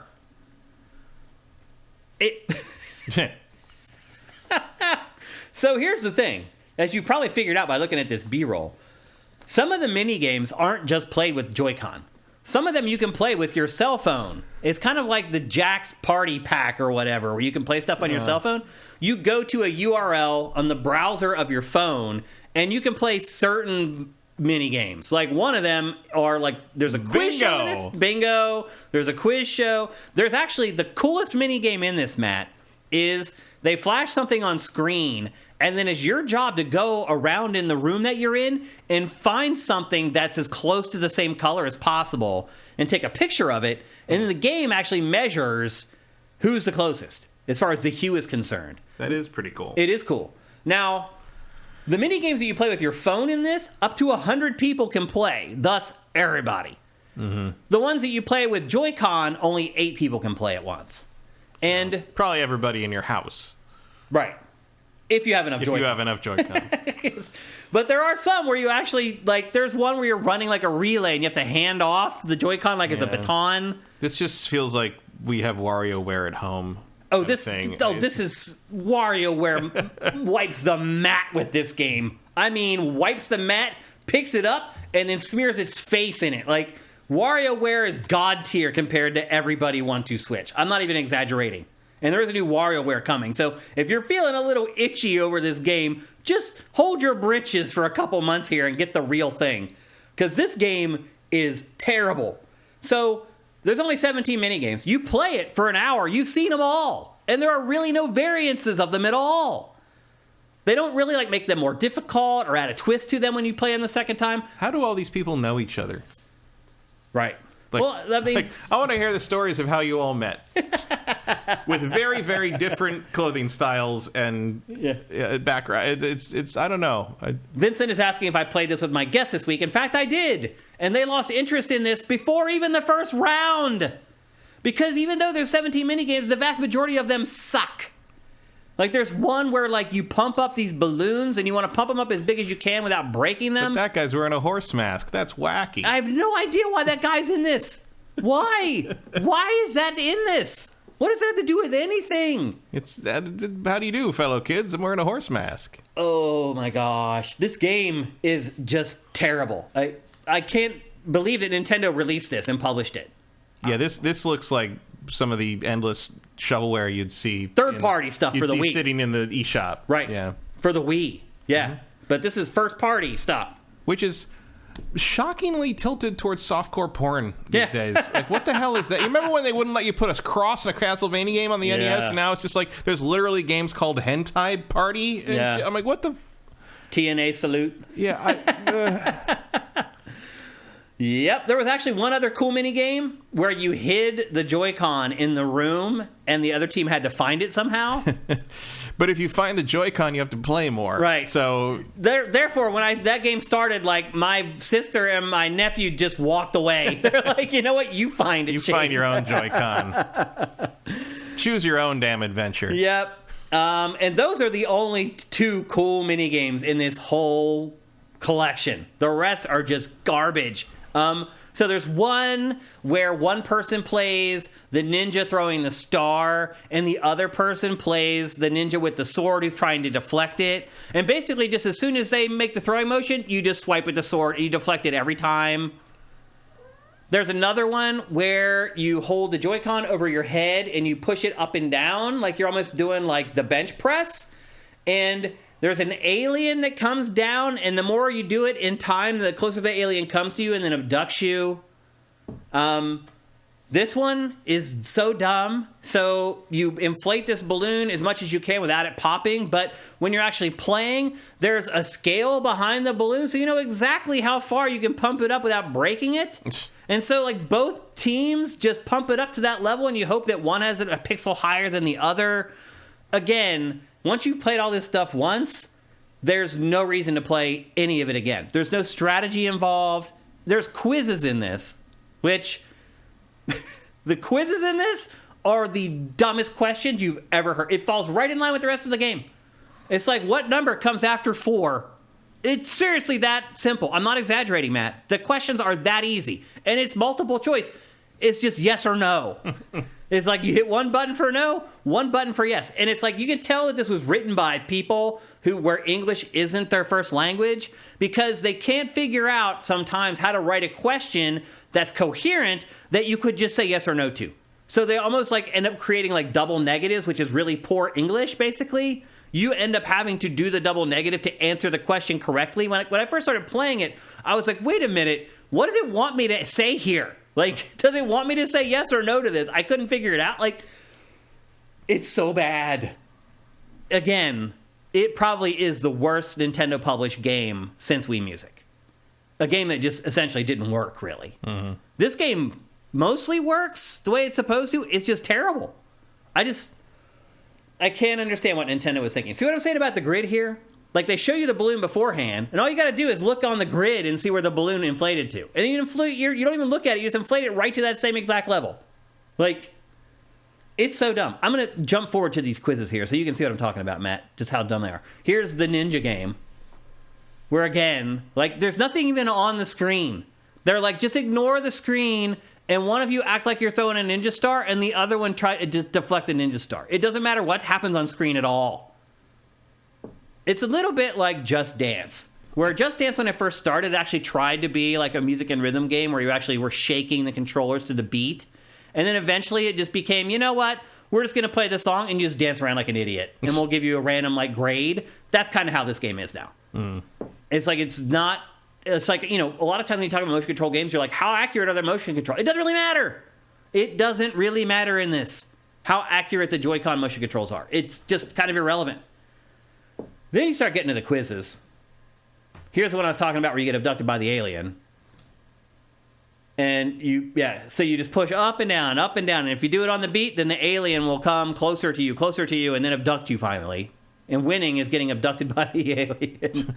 Okay? Because you don't have to play the game anymore. Yeah, exactly. Get your anal probe, yeah? That flying saucer looks like they stole it directly from Cosmos, the Transformer. Or they just stole it from like some image service that they subscribe to. The design is very specifically Cosmos.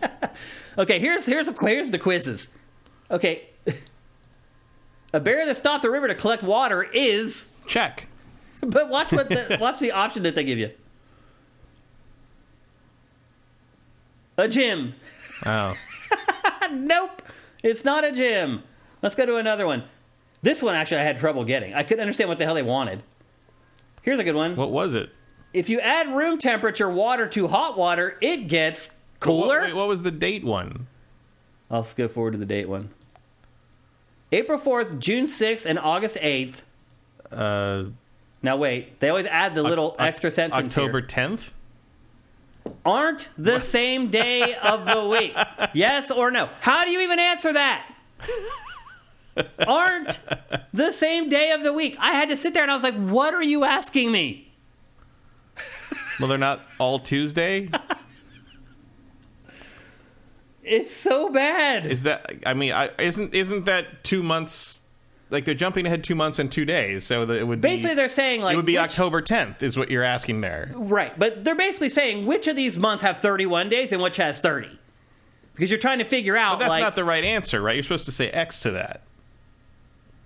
Aren't the same day of the week. That's Are they? Incorrect. I don't know. That's a double negative. That's what I'm saying. Well, no. Aren't and then no. That's a double negative. No, they aren't. No, they are not. If you say no to that, you're saying they are all the same day of the week. It's crazy. It's a disaster. This game is a disaster. Like, it's just like this all the way over. Here, pick the picture. Look at how simple this is. Wait, you see these ones? Which is an egg. Yeah, watch. The adult is... All right. Now watch. They reuse in question 7 the same free image of the chick for a different question. Which is bigger? I mean, it feels like this was made for like 4-year-olds. Mm-hmm. The entire game feels like it was made for 4-year-olds. Yet, in all the cinematics to start the game, they're all teens and like in high school. Yeah, like or borderline college. Yeah, some of them are like college kids. Like, is this gonna entertain a college kid? Like Which is bigger? Like, I guess if you're stoned enough. Even then, man.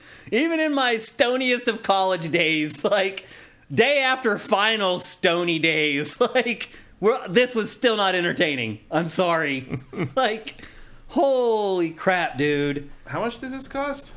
It's $30. Oh, wow. Which is about $25 too much. Here's what they should have done, Matt. They should have packed this in with a Joy-Con for free. Yeah. Like they did with that collection. We Play. Yeah. Which sold like 10 or 15 million copies. Like, you figured they would have learned from that. But no. They released this as the $30 game on its own. I just...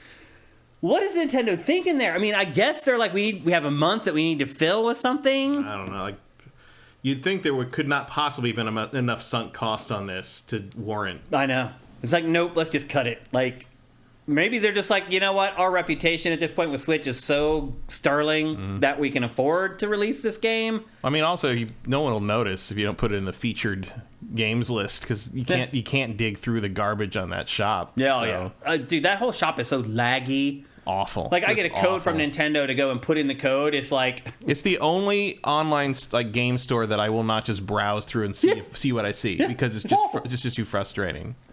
Just inputting a code on the eShop is a hassle to get, like, the game that Nintendo sends me to review. It's... Anyway. If you haven't figured it out by now, stay far away from everybody 1-2 Switch. I wouldn't be surprised if eventually they do pack it in with a Joy-Con. Because they're not going to sell any of these. It's not going to sell. So you're going to do something with it. 3 days from now, they're going to announce it sold 10 million copies. I mean, the messed up part is that it doesn't even really give the Joy-Con a workout. Like, it doesn't really use, like, a lot of... Remember when they first showed off the Joy-Con and it had, like, all the IR stuff and all these things that it could do? Well, and the real demo for that was pretty much snipper clips. Yeah. Yep. That ended up being the best demo for it. And since then, it's, like, gone away. I know you don't care about because you don't like motion control games, but it's like these controllers are supposed to do all this stuff. We didn't even see it in Tears of the Kingdom. No, when Nintendo doesn't put that stuff in a Zelda game, that's when you know it's like, okay. Just the motion control aiming is the only thing. That's it. And oh boy, did I turn that off fast. Most people did. So anyway, there you go. That's everybody 1-2 Switch, which nobody should 1-2 Switch. Nobody wants to Switch. That's right. All right, let's move on. So we teased this at the beginning of the show. There's this indie game that's catching on fire that is becoming like the next big thing of the summer. And this is it. The game is called Dave the Diver. It is available for PC and Mac right now. I think it's Mac. Yeah, it works on Mac. Okay. It's coming to Switch. Eventually. At some point. I think it's coming to all consoles eventually. Yeah, but Switch first, as I understand it. And it has sold 1 million copies on Steam in the last week. That is a big indie hit. It was early access for some time and went 1.0 on the 29th. Yep. And I have actually not played this. Matt has been playing. And in fact, when I came over here to get gear to shoot Pactor Factor, like, I don't know, a week ago or whatever, he was talking about it. And I totally forgot about it because I had to play everybody 1-2 Switch, which just wiped my brain until last night. I was like, that's right. Matt has been playing this awesome indie game, and this is it. Dave the Diver. Matt, what is up with Dave the Diver? So Dave the Diver is about a diver named Dave, who is this large man. And he has a friend named Cobra, who is a ruthless venture capitalist and possible international super spy, who he finds this blue hole, which is this underwater hole, which mysteriously changes configuration and has every species of underwater animal imaginable in it on different days. And so he decides to open a sushi place on the shore of it. And so makes sense with a guy named Bancho, who is like an expert master sushi chef who's also very weird and dramatic.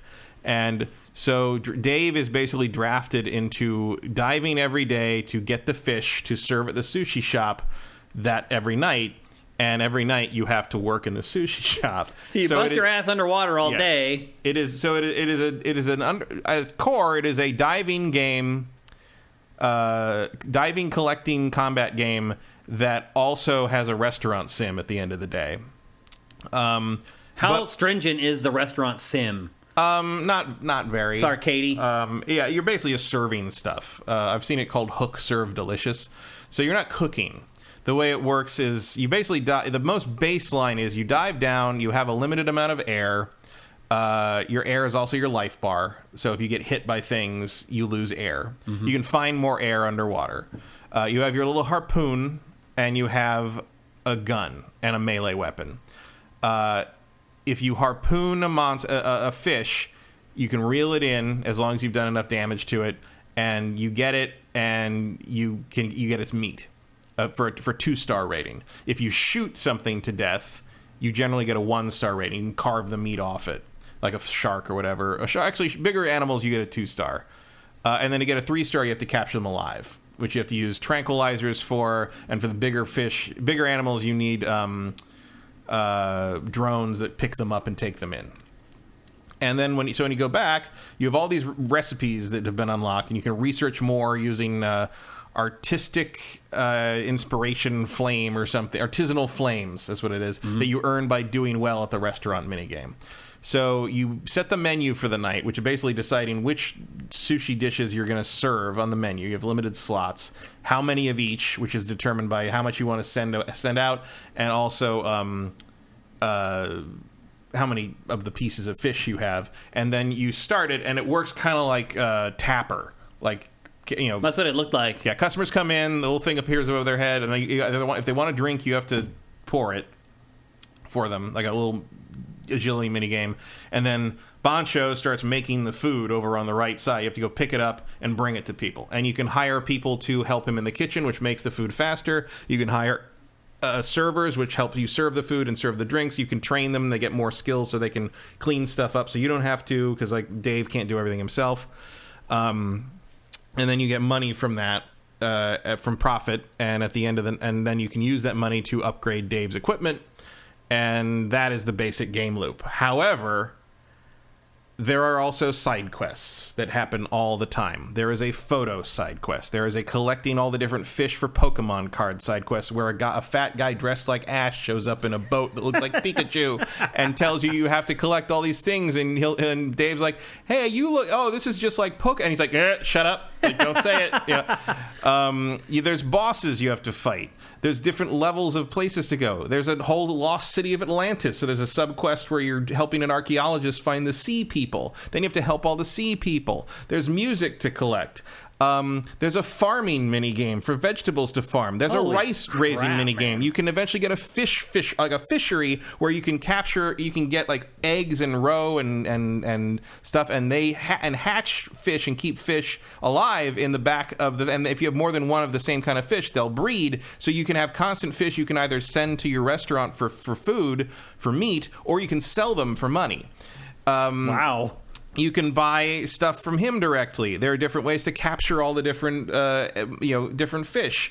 All these, you have a guy named Duff, who's like a weird anime nerd, who builds all your weaponry. So you can collect weaponry under the water, and if you collect enough of one kind of weapon, you get a blueprint. He can make the blueprint. Then he can upgrade them into a you can have tranquilizer weapons. You can have shock weapons, you got lightning weapons, you got poison weapons, and you got fire weapons, which makes no sense. Yeah, how does that work? You can set sharks on fire underwater in this game. Okay, that's all. That's all I'm telling you. That's how seriously we're taking this. And there's like side quests you can do for dolphins and humpback whales, and there's gambling down in the sea people. It's like there's like memory style games you can gamble on. There's seahorse racing. You can capture seahorses, register them at the seahorse races, and then you play a seahorse racing minigame that eventually becomes an obstacle course where you have to jump over spikes and shit. It's like a Mario game with a seahorse. Holy and you're like, crap, how man. does it get hit by spikes? It's not on the ground. But like, you have all these there's like research side quests, so you have to like collect certain numbers of different kinds of shells or kill certain numbers of pesky fish, and that gets you these other upgrades for trinkets you can equip. I am 25 hours into this game, and I still don't have all the apps on the phone unlocked. Really? Like, it is constantly throwing new ideas at you. It's crazy. There's all this extra. It goes on and on and on and on. It's amazing, but not in a bad way. No. Yeah. It's like always. It sounds like they're just throwing new stuff at you all the time. There's VIP customers who need a specific kind of fish dish to convince them, and you have to go find the ingredients before they come back in 3 days. There are special party nights where they're like, we're gonna have a party, we want marlin, and you're like, how the fuck do you find marlin? And you gotta find marlin. You gotta get enough marlin in 3 days to be able to serve all these marlin dishes. If you do, they get like bonus tips and bonus. So like you're making, if you see the things here, you're making like, early on you're making $100 and $500 a night maybe. Mm-hmm. The biggest night I've ever had was a jellyfish party night, where I managed to get all kinds of jellyfish, and everything on the menu was jellyfish, and I sold them all out. I made $12,000 in profit. Not revenue, profit, which was enough to upgrade everything I had 4 times almost. Matt, I think that's actually pretty typical of a sushi restaurant. Not in the middle of nowhere on the side of a cove. Right, but still, and it's very... You make a lot of money on sushi. It's very funny. It's very lighthearted. There's a lot... Like, Dave is just the most hapless... Everyone just constantly volunteers him to do shit, and there's nothing and there's little references to things. At one point, this old woman comes up on a raft. She's like, "Have you seen a great white shark around?" And they're like, "No." And she's like, It's Jaws 4. She's hunting the shark, and then you have to fight a great white shark. And when I kill the great white shark, I look by, I'm like, oh, the boat from Jaws 4 is sunk behind No way. with the bow sticking out and all the... It's wow. A lot of references. There's Michael Bay comes in for food at one point. You have to do a side quest for that, and you get a poster of the Robo Samurai, which is absolutely my Optimus Prime that you can put up. You can customize the sushi restaurant. You can change the decor. You can change everything that's on the walls. You can change all that stuff. Every time you do upgrades you can upgrade the recipes. So if you have a lot of one kind of ingredient, you can spend tons of that ingredient to up level the recipes up to level 10, and that ups your how much they cost and how good they taste. There's a taste rating. You're on an Instagram equivalent called Cooksta, where you have to level up the restaurant on social media, and you do that by likes from happy customers having the best tasting dishes. So you have to level up the dishes to get to a certain taste rating. And there's one other metric that I forgot because it's so easy that it happens automatically. But that goes up to diamond level. So I'm at platinum, and that unlocks more stuff you can do in the restaurants. If you run out of wasabi, you have to do a wasabi grinding minigame. There's just so, and every time you upgrade stuff, the characters like Bancho or Duff, the weapons guy, they do this really dramatic cutscene where it's all anime references and samurai movie references, and it's all very... You can skip them after the first time, but it's very funny. Are there currents that you have to deal with? There are currents in certain places that will push you around, and then you can find little diving scooter things that get past that. Every different type of harpoon has a different mini game you have to play to pull the fish in at the end. You got to tap the A button or wiggle the stick back and forth. What other kind of upgrades do you get for the diving? Do you get eventually get more oxygen? You get more oxygen, which is your life, basically. Mm-hmm. You get you upgrade the suit to dive deeper. Okay. You upgrade the harpoon to do more damage. You upgrade your storage bin to carry more weight, because you can only carry so much weight, and if it goes over, you can carry a little bit more, but it slows you way down and makes you use more oxygen. Mm-hmm. So you gotta watch that. You can upgrade the drones that pick up the large stuff, because basically you don't get as much meat off of something you killed that you have to carve off. If you have a big shark or something, you can have the drone come down and wrap it up and take it. You'll get more out of that. Also, if you can make something fall asleep, if you can tranquilize it with a tranquilizer gun, or there are some... Does it just float to the surface after you trank it? No, it just... You have to go down and get it. It stays there. It floats there, and you have to go over and either carve it up or call the drone, and then if you call it... And then that's a good way... If capturing fish alive is how you get eggs and roe and stuff, and that's how you get... Caviar and... Well, no, that's how you grow them in the fishery. Ah, in the hatchery. Gotcha. So, yeah, there's a lot here. Yeah, holy crap, man. It's crazy. First of all, an indie game that you've been playing for 25 hours is unheard of. I mean, I don't know if you want to classify it as an indie game, because it is published by Nexon. I mean, all Nexon's games on our site we classify as indie. I mean, they are a giant publisher. Well, because they have Korean MMOs. Right. And I don't know where this is. I'm not familiar with the developer on this. Mint something or other. Yeah, it's called Mint Minute or something. Yeah, Mint something. I don't remember. I see it every time I look, but it's one of those. It is one of those insidious one more day games. There was one point where I was thirsty, and I'm like, well, when I'm done with the sushi restaurant part, I'll go get a drink, and then I just dove and off you went. And I'm like in the middle of diving. I'm like, I was gonna go get a drink, and now I'm thirsty. I'm gonna do it after I do this dive. And then I got up to the dive, and I finished some side quest, and somebody else comes up and says I got to do this other thing. I'm like, I'll go do that now. And I'm like, wait, I'm still thirsty. It was like 3 days in the game before I realized I'm just gonna fucking pause it and go get a fucking drink. Like it's one of those like Civilization 2 things. It's just like, oh, this you're one more turn, one more day. No, it's 4 a.m. Yeah. But it's great. It really sounds great. And it's only available for PC and Mac right now, though, right? Right now, but I think it will be on everything by the end of the year. Everything. Because if you sold 1 million of these in a week, know they're dashing to get this available for every console. I mean, I hate it when people say this, but it's like, it's perfect for Switch. Like, it's like, but it is. It is. Like, it really is. Although it'd be hard to aim at some of the tinier fish. Well, any game that's like one more turn or one more day is perfect for handhelds. It's a good takeaway thing. It's good break points for you to stop playing and pick back up. Yeah, but really, anything you're willing to play this on, you should play it on. How much is it? $20. $20. It was on. I know it's still on sale, but it was on sale for like 17. That sounds like a great deal. It's a ridiculously great deal. Yeah, I mean, if you played it that long and you got it for that cheap. Yeah, I mean, my total time played is like 25 hours, but some of that was spent like leaving him standing on the boat while I did other things. But I've played this game definitely around 20 hours, and I'm not done. The story's not over. There's way more fish to find. There's way more locations to unlock. It's remarkable. Yeah. Price is another thing generally that leads me to call a game indie. Games that are $20-$30. I mean, indie just means independently funded. Yeah. Which this does not seem to have been. Actually, you don't know, do you? If Nexon gave them money. They're publishing it, but that doesn't mean that Nexon gave them money for development. I don't know. Yeah. This game kind of came out of nowhere. It really did. It came out of nowhere. Like, to sell 1 million copies. I mean, the word of mouth on this is like through the roof. I mean, I didn't even know about it in early access. It's been in early access for at least a year, I think. Yeah. Which is one reason it's so refined now in this form. But it's like, this is the kind of game that I would have definitely looked at.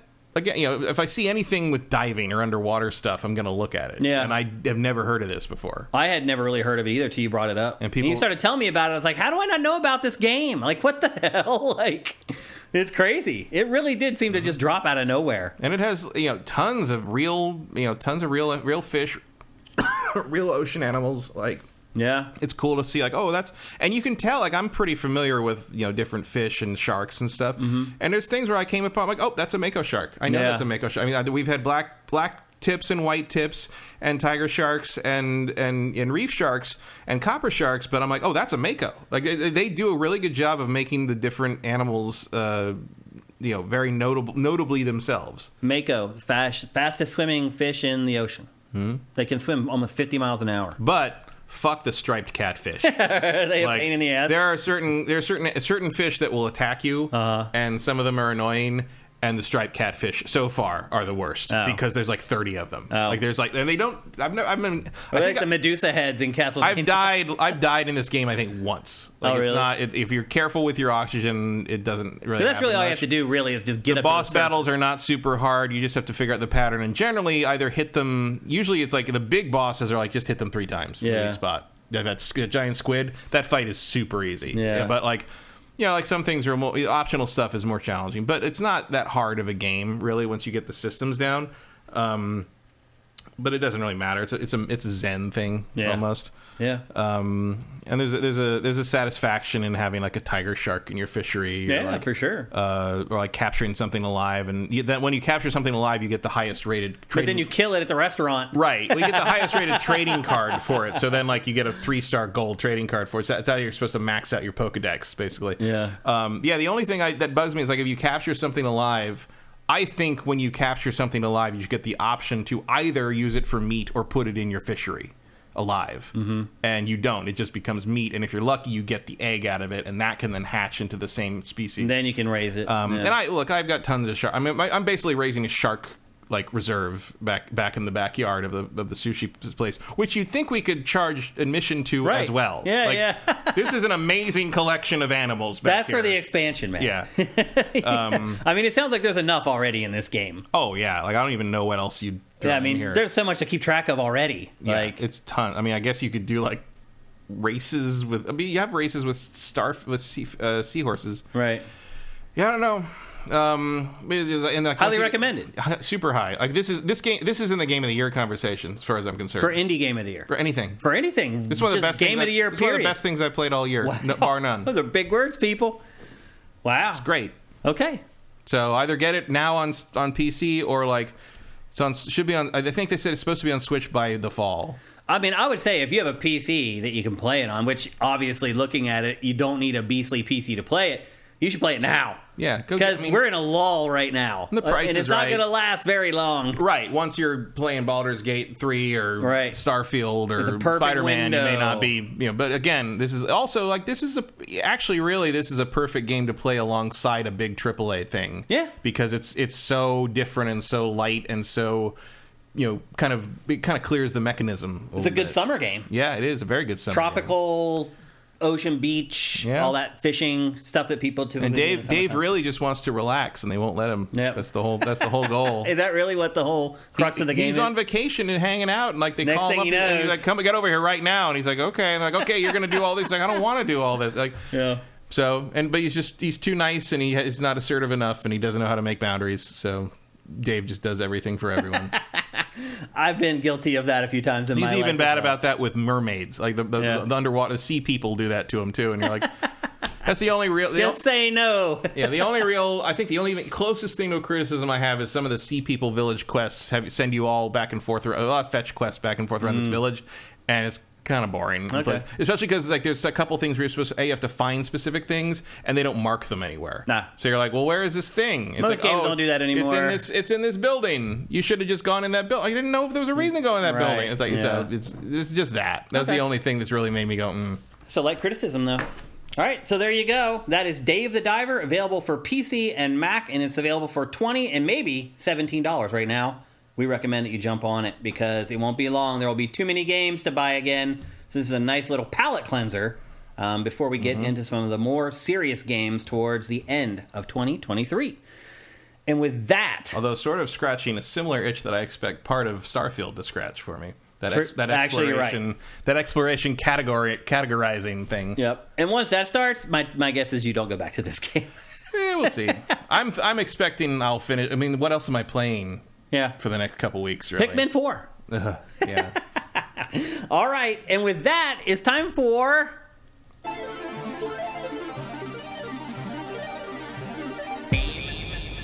That's right. It's time for Name That Game. It's the first time we've done Name That Game in like a month. Because I have had the same Name That Game waiting on the TriCaster for like 4 episodes. Because first the shows were just packed. Because we were doing all the not E3 stuff, or the shows were like 3 hours and 15 minutes or whatever. And then Adam was on the show. We couldn't do it. And then we didn't do it last week. And here we are again. And we're going to do Name That Game today. It's been a while. Those of you who may not remember what Name That Game is, I show you 5 screenshots from a video game. You try to guess the name of the game. There's a couple simple rules that you guys have to follow, and I'm sure I'm going to forget one of them. One of the biggest ones is if you've already won this year, do not play. You cannot win twice in a year. And that means don't put guesses in the chat. Just sit back and chill. The other thing is, if you are not a PC gamer, also please do not play. We give away a free game to the winner of this every single episode, but they are PC codes. And so if you can't play PC games or you don't play PC games, don't play. Although I will say this, if you have a friend who plays PC and you want to win and give the code to a friend, that's totally cool. I totally get it. And then the final thing is that we put the chat in slow mode, and that means that you only get one guess every 60 seconds. And so don't just spam the chat with random game names hoping that you guess it right, because what's going to happen is I'm going to show the second screenshot. You're going to know exactly what game it is, and you're going to go and try and type it in, and you're not going to be able to. So just follow those 3 simple rules, and Name That Game will go great. Matt, you won the last Name That Game, didn't you? Maybe. Yeah, I think it's been a while, but I think you won the last one. Matt's been your best year of Name That Game, easily. You've won way more times this year, I think, than any year before, and we're only halfway through, so you're doing real good. So again, this one's been sitting on the TriCaster for like a month now, and I thought this was a good one when I first set it up, but you guys will be the final judge of that. All right. With that, it's time for the very first image of Name That Game, and here it is.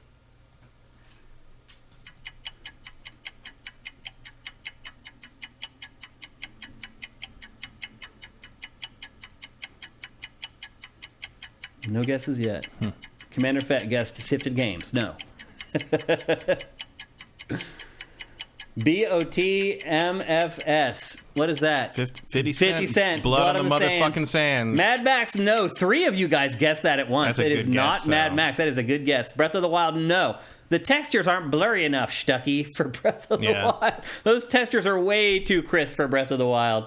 Red Faction Gorilla, that's also a good guess, but no. Someone else guessed 50 Cent, no. Alpha Protocol, no. Monster Hunter Rise, no. Now that that's on other consoles, it could look that good. But that's not it. Okay, that looks like the Alpha Protocol, no. AJ just guesses Final Fantasy, doesn't say which one. You gotta give them I think you're guessing 16 there, but no, it's not a Final Fantasy game. So I just took the whole franchise off the board for you guys there. I just helped you. All right, that looks like that's it. We're going to the second image. And here it is. Some people can get it from this. Mass Effect. No.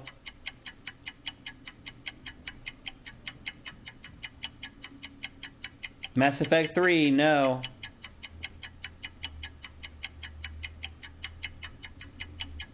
Final Fantasy 16, no. Nice one, Delfino. Shadow of War, no. It does look familiar, but I don't... Mass Effect 2, no. It was not Mass Effect. I would know it Mass Effect. Any more guesses before we go to image 3? Are we going to make it to the third image here? Halo 4, no. Forspoken. Forspoken, no, but that's a good guess. Halo 4, no. From Chiro Doc 23. All right. I think it's Cairo Doc. I think that's it. All right, we're moving on to the third image. We're going to make it to number 3, and here it is. You can definitely get it from this one. No doubt about it.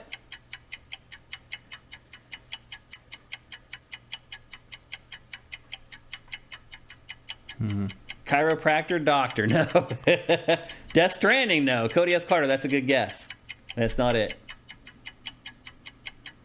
Bloodborne, no. Demon Souls remake, no. But I can see where both of those. Yeah. Devil May Cry 5, no. We already did that one. Yep.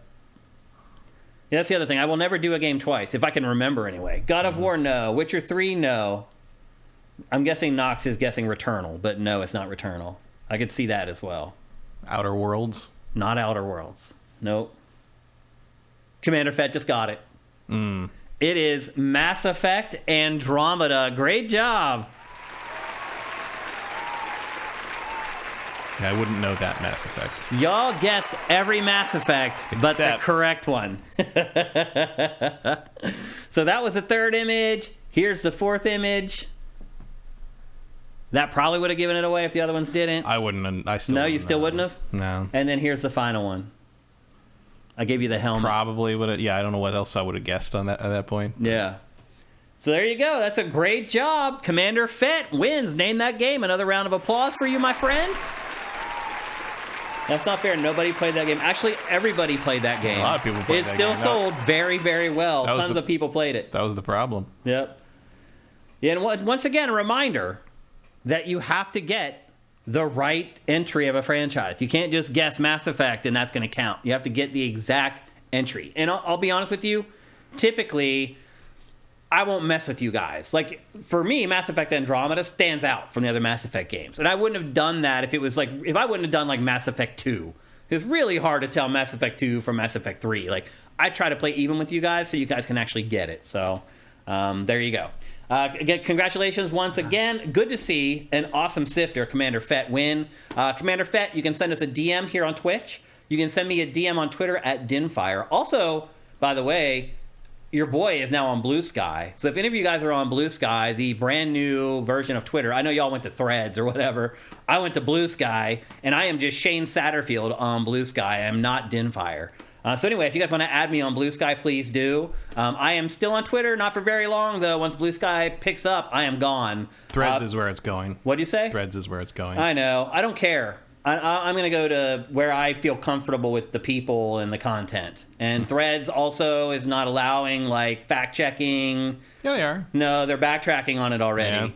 Yeah. So I'm out. I'm not going to go on a social media platform where half of my feed is lies. So that's why I'm leaving Twitter. So anyway, if you guys are on Blue Sky, I am Shane Satterfield on Blue Sky. Add me. But you can also DM me on Sifted at Shane, or you know where to get at me. Commander Fett. We've been crew for a long time now. So anyway, congratulations once again. And now we're also going to do some Q&A, which is something we also haven't done on GameFace in a long time.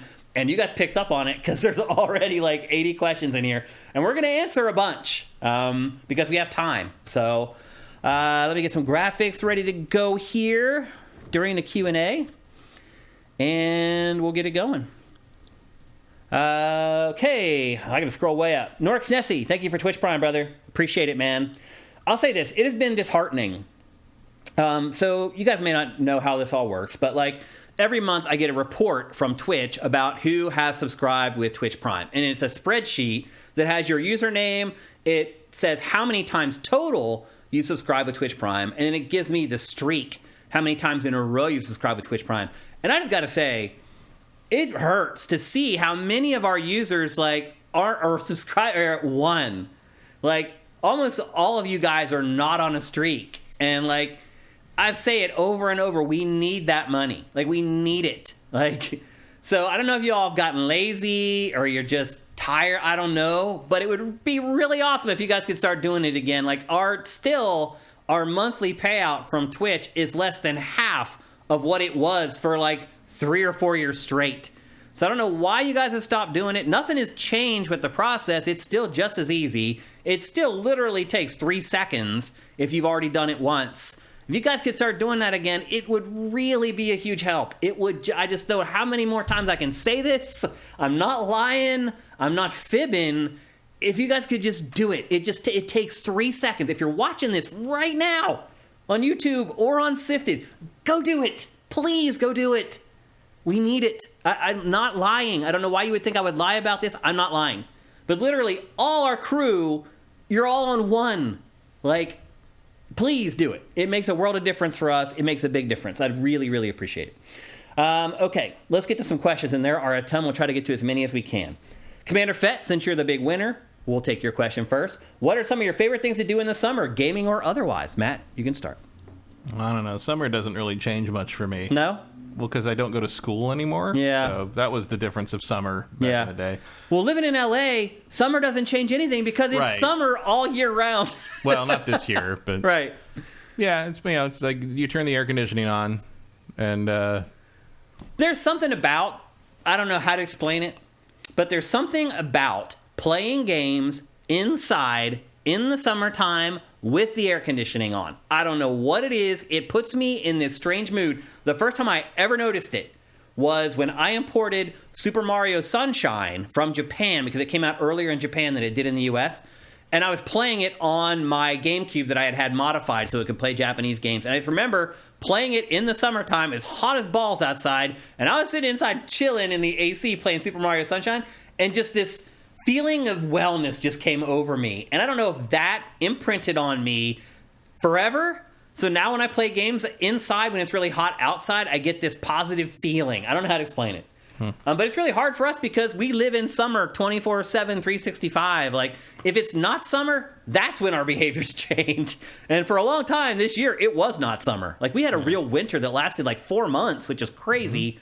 But yeah, I mean, otherwise, like summertime, like the only thing I would say is that people, like, which just happened, my friends will come and visit me in LA, my family members will come and visit me, because that's when most people take their vacations. So I do end up doing some of the touristy stuff. Like this week, I ended up going to the Warner Brothers studio tour up in Burbank, which I had never done before, ever. And that's kind of the cool thing about people coming to visit us here, is that they want to do all the touristy stuff that we don't do unless we're forced to do it. And I will say this too. The Warner Brothers tour was not great. The Universal tour is way better. The Paramount tour is the best one. I have not been on that either. If you're into movies and movie making, Paramount is the best one. Okay. Especially the VIP Paramount tour. Do that. If you're coming to LA, go do that one. Okay. But otherwise, every day is like summer here. That's why we pay so much money to live here, because the weather's perfect every day. The best part about that is, if you make plans, they are not going to be ruined by the weather. I remember living on the East Coast. If you had like something planned for outdoors or anywhere in the wintertime, it could all get ruined by the weather. a snowstorm could come and people can't get there. It could rain and you can't do the stuff outside. You can plan stuff here and you know it's going to go off. Although not this year. Right, except for this year. This year was weird. It was weird, really weird. Great question, Commander Fett. El Guapo 3385, Prime Day is here in the U.S. Snagged any good deals? We actually talked about this, and I remember you said earlier you came in late. We talked about this at the top of the show. Again, to repeat, there are like 4 curated articles right now on Sifted to help you guys get through Prime Day. Matt and I have already said that like neither one of us really care anymore because we're old and we have everything already. I mean, that PS5 storage unit is a good deal. Yeah. If I didn't already have one. Yeah. But. Yep. A bunch of jerks. Did either of you guys see Dial of Destiny? It's gotten a lot of hate, and I really don't get it. Saw it a couple of weeks ago and had a good time. It is getting lit up. Mm-hmm. People are saying, like, now the story is like, well, should they even make that Indiana Jones video game now because the movie did so horribly? I mean, you will have forgotten about the film. Also, the movie did fine. The problem is, it's up to like 300 million or something. That's pretty good. I mean, it's fine. The problem is they spent 300 million making it, which is insane. They spent more making that movie than the first 3 combined, even adjusted for inflation. Mm-hmm. Like, it's ridiculous. Like, I'll tell you one thing: movie studios need to rediscover the B picture. Like, I don't know if you saw that there's a trailer that's went up for the new Haunted Mansion movie. Yeah. Guess how much that movie cost to make? $100 million. $147 million for that. Mm-hmm. Why in the world do you spend $147 million on a Haunted Mansion movie that's going to make 80? Yeah. Like, some things are just obvious. Like, they're talking about making Tron 3, and look, I love Tron. I'm a big fan of Tron. If you spend more than $50 million on that Tron movie, you are a moron. No, you're right, because that's all it's going to make. Yeah, like, you have to rediscover B-list budgets. And not everything needs to be a tentpole. Yeah. Anyway, I like Dial of Destiny. I thought it was pretty good. It. Yeah, I thought it was fine. Like, it was a entirely serviceable Indiana Jones outing. I like it better than Crystal Skull. I hope so. I like it better than Temple. I never particularly liked Temple of Doom very much. But I will say this: one of the reasons that people are having trouble, with is that Phoebe Waller-Bridges plays a girl who dares to talk back to Indiana Jones and doesn't sleep with him. That's part of the problem. Is everyone's Indiana Jones gone woke? He's like 80. Yeah. He's not sleeping with anybody, people. No. Well, he's not passing STDs around the nursing home. No, he's also divorced now. So, did he divorce his wife? At the very beginning of the movie, he's. Oh, you mean in the film? I thought you were talking about. Oh no, Harrison Ford is fine. What's his wife's name again? Calista Flockhart. Yeah, I had a Valentine's Day dinner next to him and her at his son's restaurant, Ford Filling Station in Culver City. The first year I was here for Valentine's Day, my girlfriend at the time, now my wife, came down here, and I took her out there, and we sat right next to Harrison Ford for dinner. But the 2 things I will say about Dial of Destiny is, and the 2 things that maybe people are having trouble with, just from like a film nerd snob perspective for me, is like, my favorite Indiana Jones movie is Last Crusade. I do think Raiders of the Lost Ark is probably objectively the best made film of them. But Crusade is my favorite because it's funny and Sean Connery is funny and like it plays with the ideas the best, I think. And it's literally about finding the thing that means looking for things, the Holy Grail. And at the end, they ride off in the sunset. And that's the end of Indiana Jones to me. Everything like Crystal Skull, Dial of Destiny, great. But they go in the same category as like Young Indiana Jones, where it's like, this is also a thing labeled Indiana Jones, but it is not the same level as the original 3, right? Mm-hmm. The thing about that, some people don't like Last Crusade, and one of the reasons they don't like it, and this is true, is Last Crusade is the first time Indiana Jones becomes an actual character, an actual person. In Raiders and Temple, he is just adventure person. He's like a superhero almost. He is just someone you can transpose yourself onto and have these adventures and do this stuff. He doesn't have an inner life, really. He doesn't have any kind of past of note outside of his relationship with Marion. There's nothing to learn about him as a person. He's just a vessel for the adventure. In Crusade, suddenly, he's got this specific relationship with his father. He has this specific past that you get the River Phoenix flashback, which, by the way, is less than half as long as the flashback that starts Dial of Destiny. Mm-hmm. And then, so he's more of an actual person, an individual character, which is harder to transpose yourself onto, which is why some people don't like that. I liked it because I like exploring the character that way. Yeah. But then because of that, and because he gets older, once you go to Crystal Skull, and especially Dial of Destiny, now the story is not about adventure guy going on adventure. It's about Indiana Jones, Henry Jones Jr., the very specific character they've turned him into, dealing with the present day situation he's in, which is that he's old. And yeah. that was, So here's the thing that was about there this. in Skull, and it's here in this one. It's better. Was it in Crystal Skull? Because I hated the Crystal Skull. I went to see it in the theater, and I thought it was embarrassing because they had him trying to do stunts, and he literally looked like a crotchety old man trying to jump over these boxes and crap. I'm like, I didn't think it addressed age at all, other than making him look old. Well, they do address it a little bit, but Dial of Destiny is about that. Right. Yeah, I heard that. That's why I thought it was clever. I'm like, you know what? You looked really old in the last one, and now in this one, you're actually addressing that you're old. Well, and remember that Harrison Ford is actually 10 years older than Indiana Jones is supposed to be in this movie. Yeah.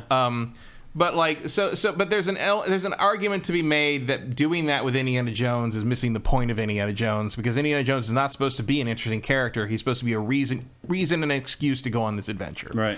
And if the adventure isn't interesting enough to buoy that, you lose something that is inherently the hook of Indiana Jones. And what I'm getting to for the second part here is, and Crystal Skull is not good. Crystal Skull is obviously the worst. I thought it was the horrible. worst of the. I wouldn't say it's horrible. It's just uninspired, and it feels like a bunch of old men made a movie in an air-conditioned studio. Whereas the other, like that Jeep chase in Crystal Skull, young Spielberg would have carved that road out of a jungle in Brazil and shot that whole thing with a helicopter. Right. But instead, it's all a green screen. Yeah. But like, here's the thing, and this is a film nerd thing. One of the problems I have with Dial of Destiny, and I think one of the problems a lot of people do and don't realize it because they're not thinking about cinematography and blocking very much in terms of filmmaking. They're just watching a movie, which is obviously that's how you should watch a movie. Yeah. But Steven Spielberg is one of the most talented camera work and blocking directors who's ever done the job. And as an example, first off, go look up that thing Steven Soderbergh did where he just he made black and white version of Raiders of the Lost Ark, and all you have to look at is the blocking and the placement and the frame. It's fascinating.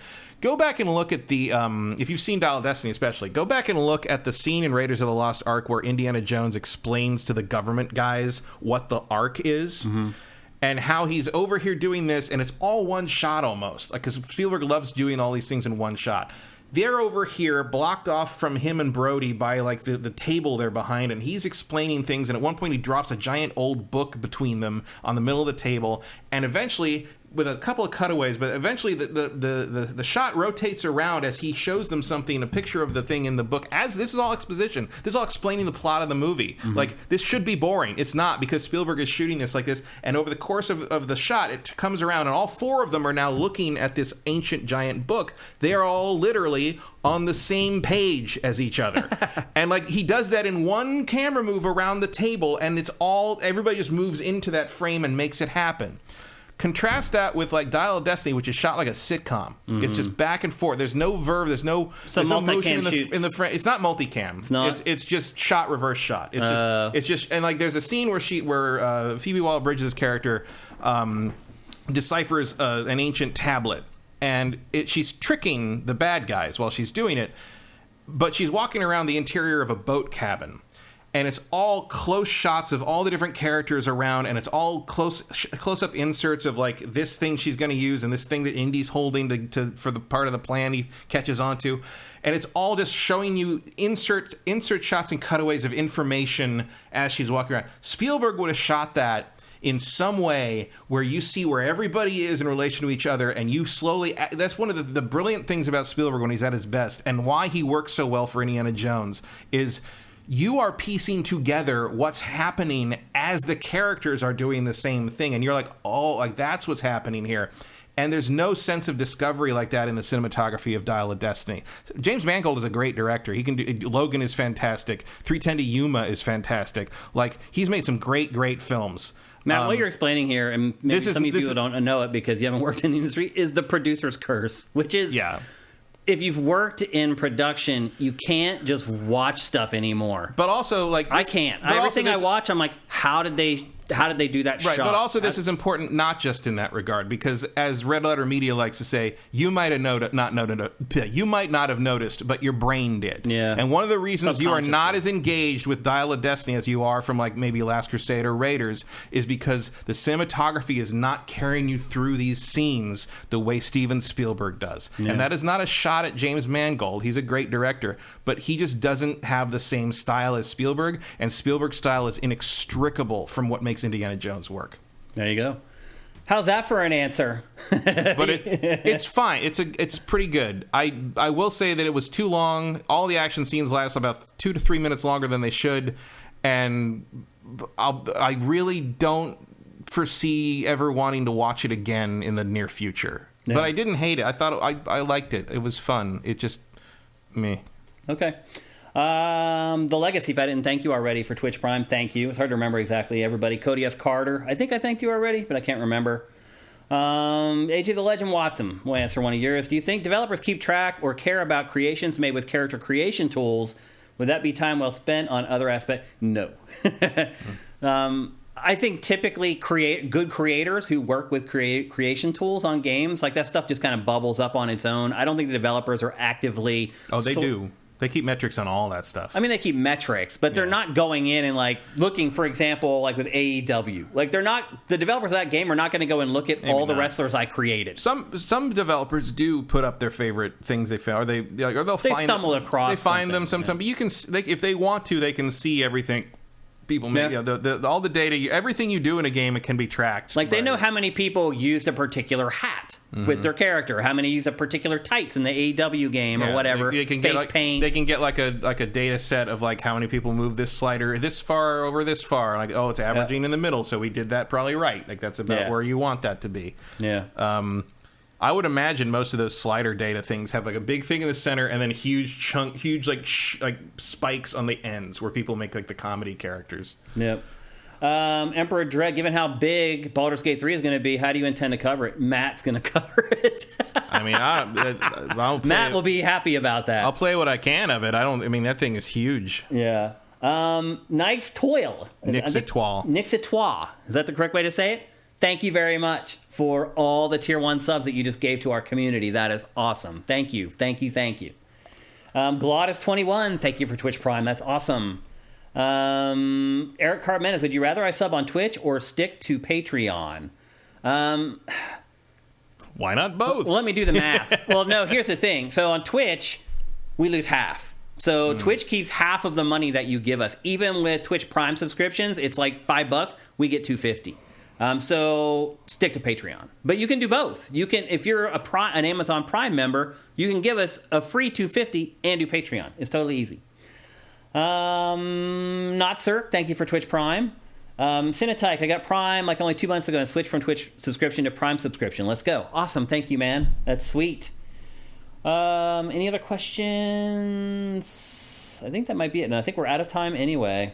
Noxia Trinity says, thanks for the breakdown of Indy. Yeah. Matt knows his shit. That's all there is to it. If you want to know about films, he's the guy to ask. That's it for GameFace.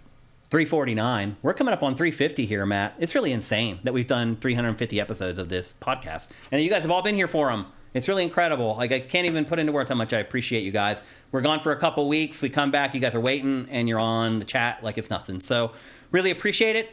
We'll be back next Tuesday with another episode. We'll be talking about Exoprimal. Crazy dinosaur shooter from Capcom. Don't forget that that's on Game Pass, so you guys can give that a go before we talk about it on next week's episode, and we can have a symbiotic conversation about it instead of just one way. Thanks to everybody who gave us Twitch Prime. Again, we really need it, so if you're watching this on YouTube, if you're watching it or you're listening to it out on the wilds of the internet, make sure you help us out with Twitch Prime, but most importantly, head to patreon.com/sifted, that's SIFTD, where you can pledge whatever you want. Even $1 gives you access to all the premium community features on Sifted.net. So even if you pledge $1, you actually get something, and you go to Sifted, you even have like a colored nameplate for it and everything. Everything you pledge gets you something in our ecosystem. We really appreciate it. While you're doing all that stuff, head to creamls.com/sifted. Check out LS Cream over there. I freaking love it. I've turned into an LS Cream addict at this point, and I've turned other people into LS Cream addicts.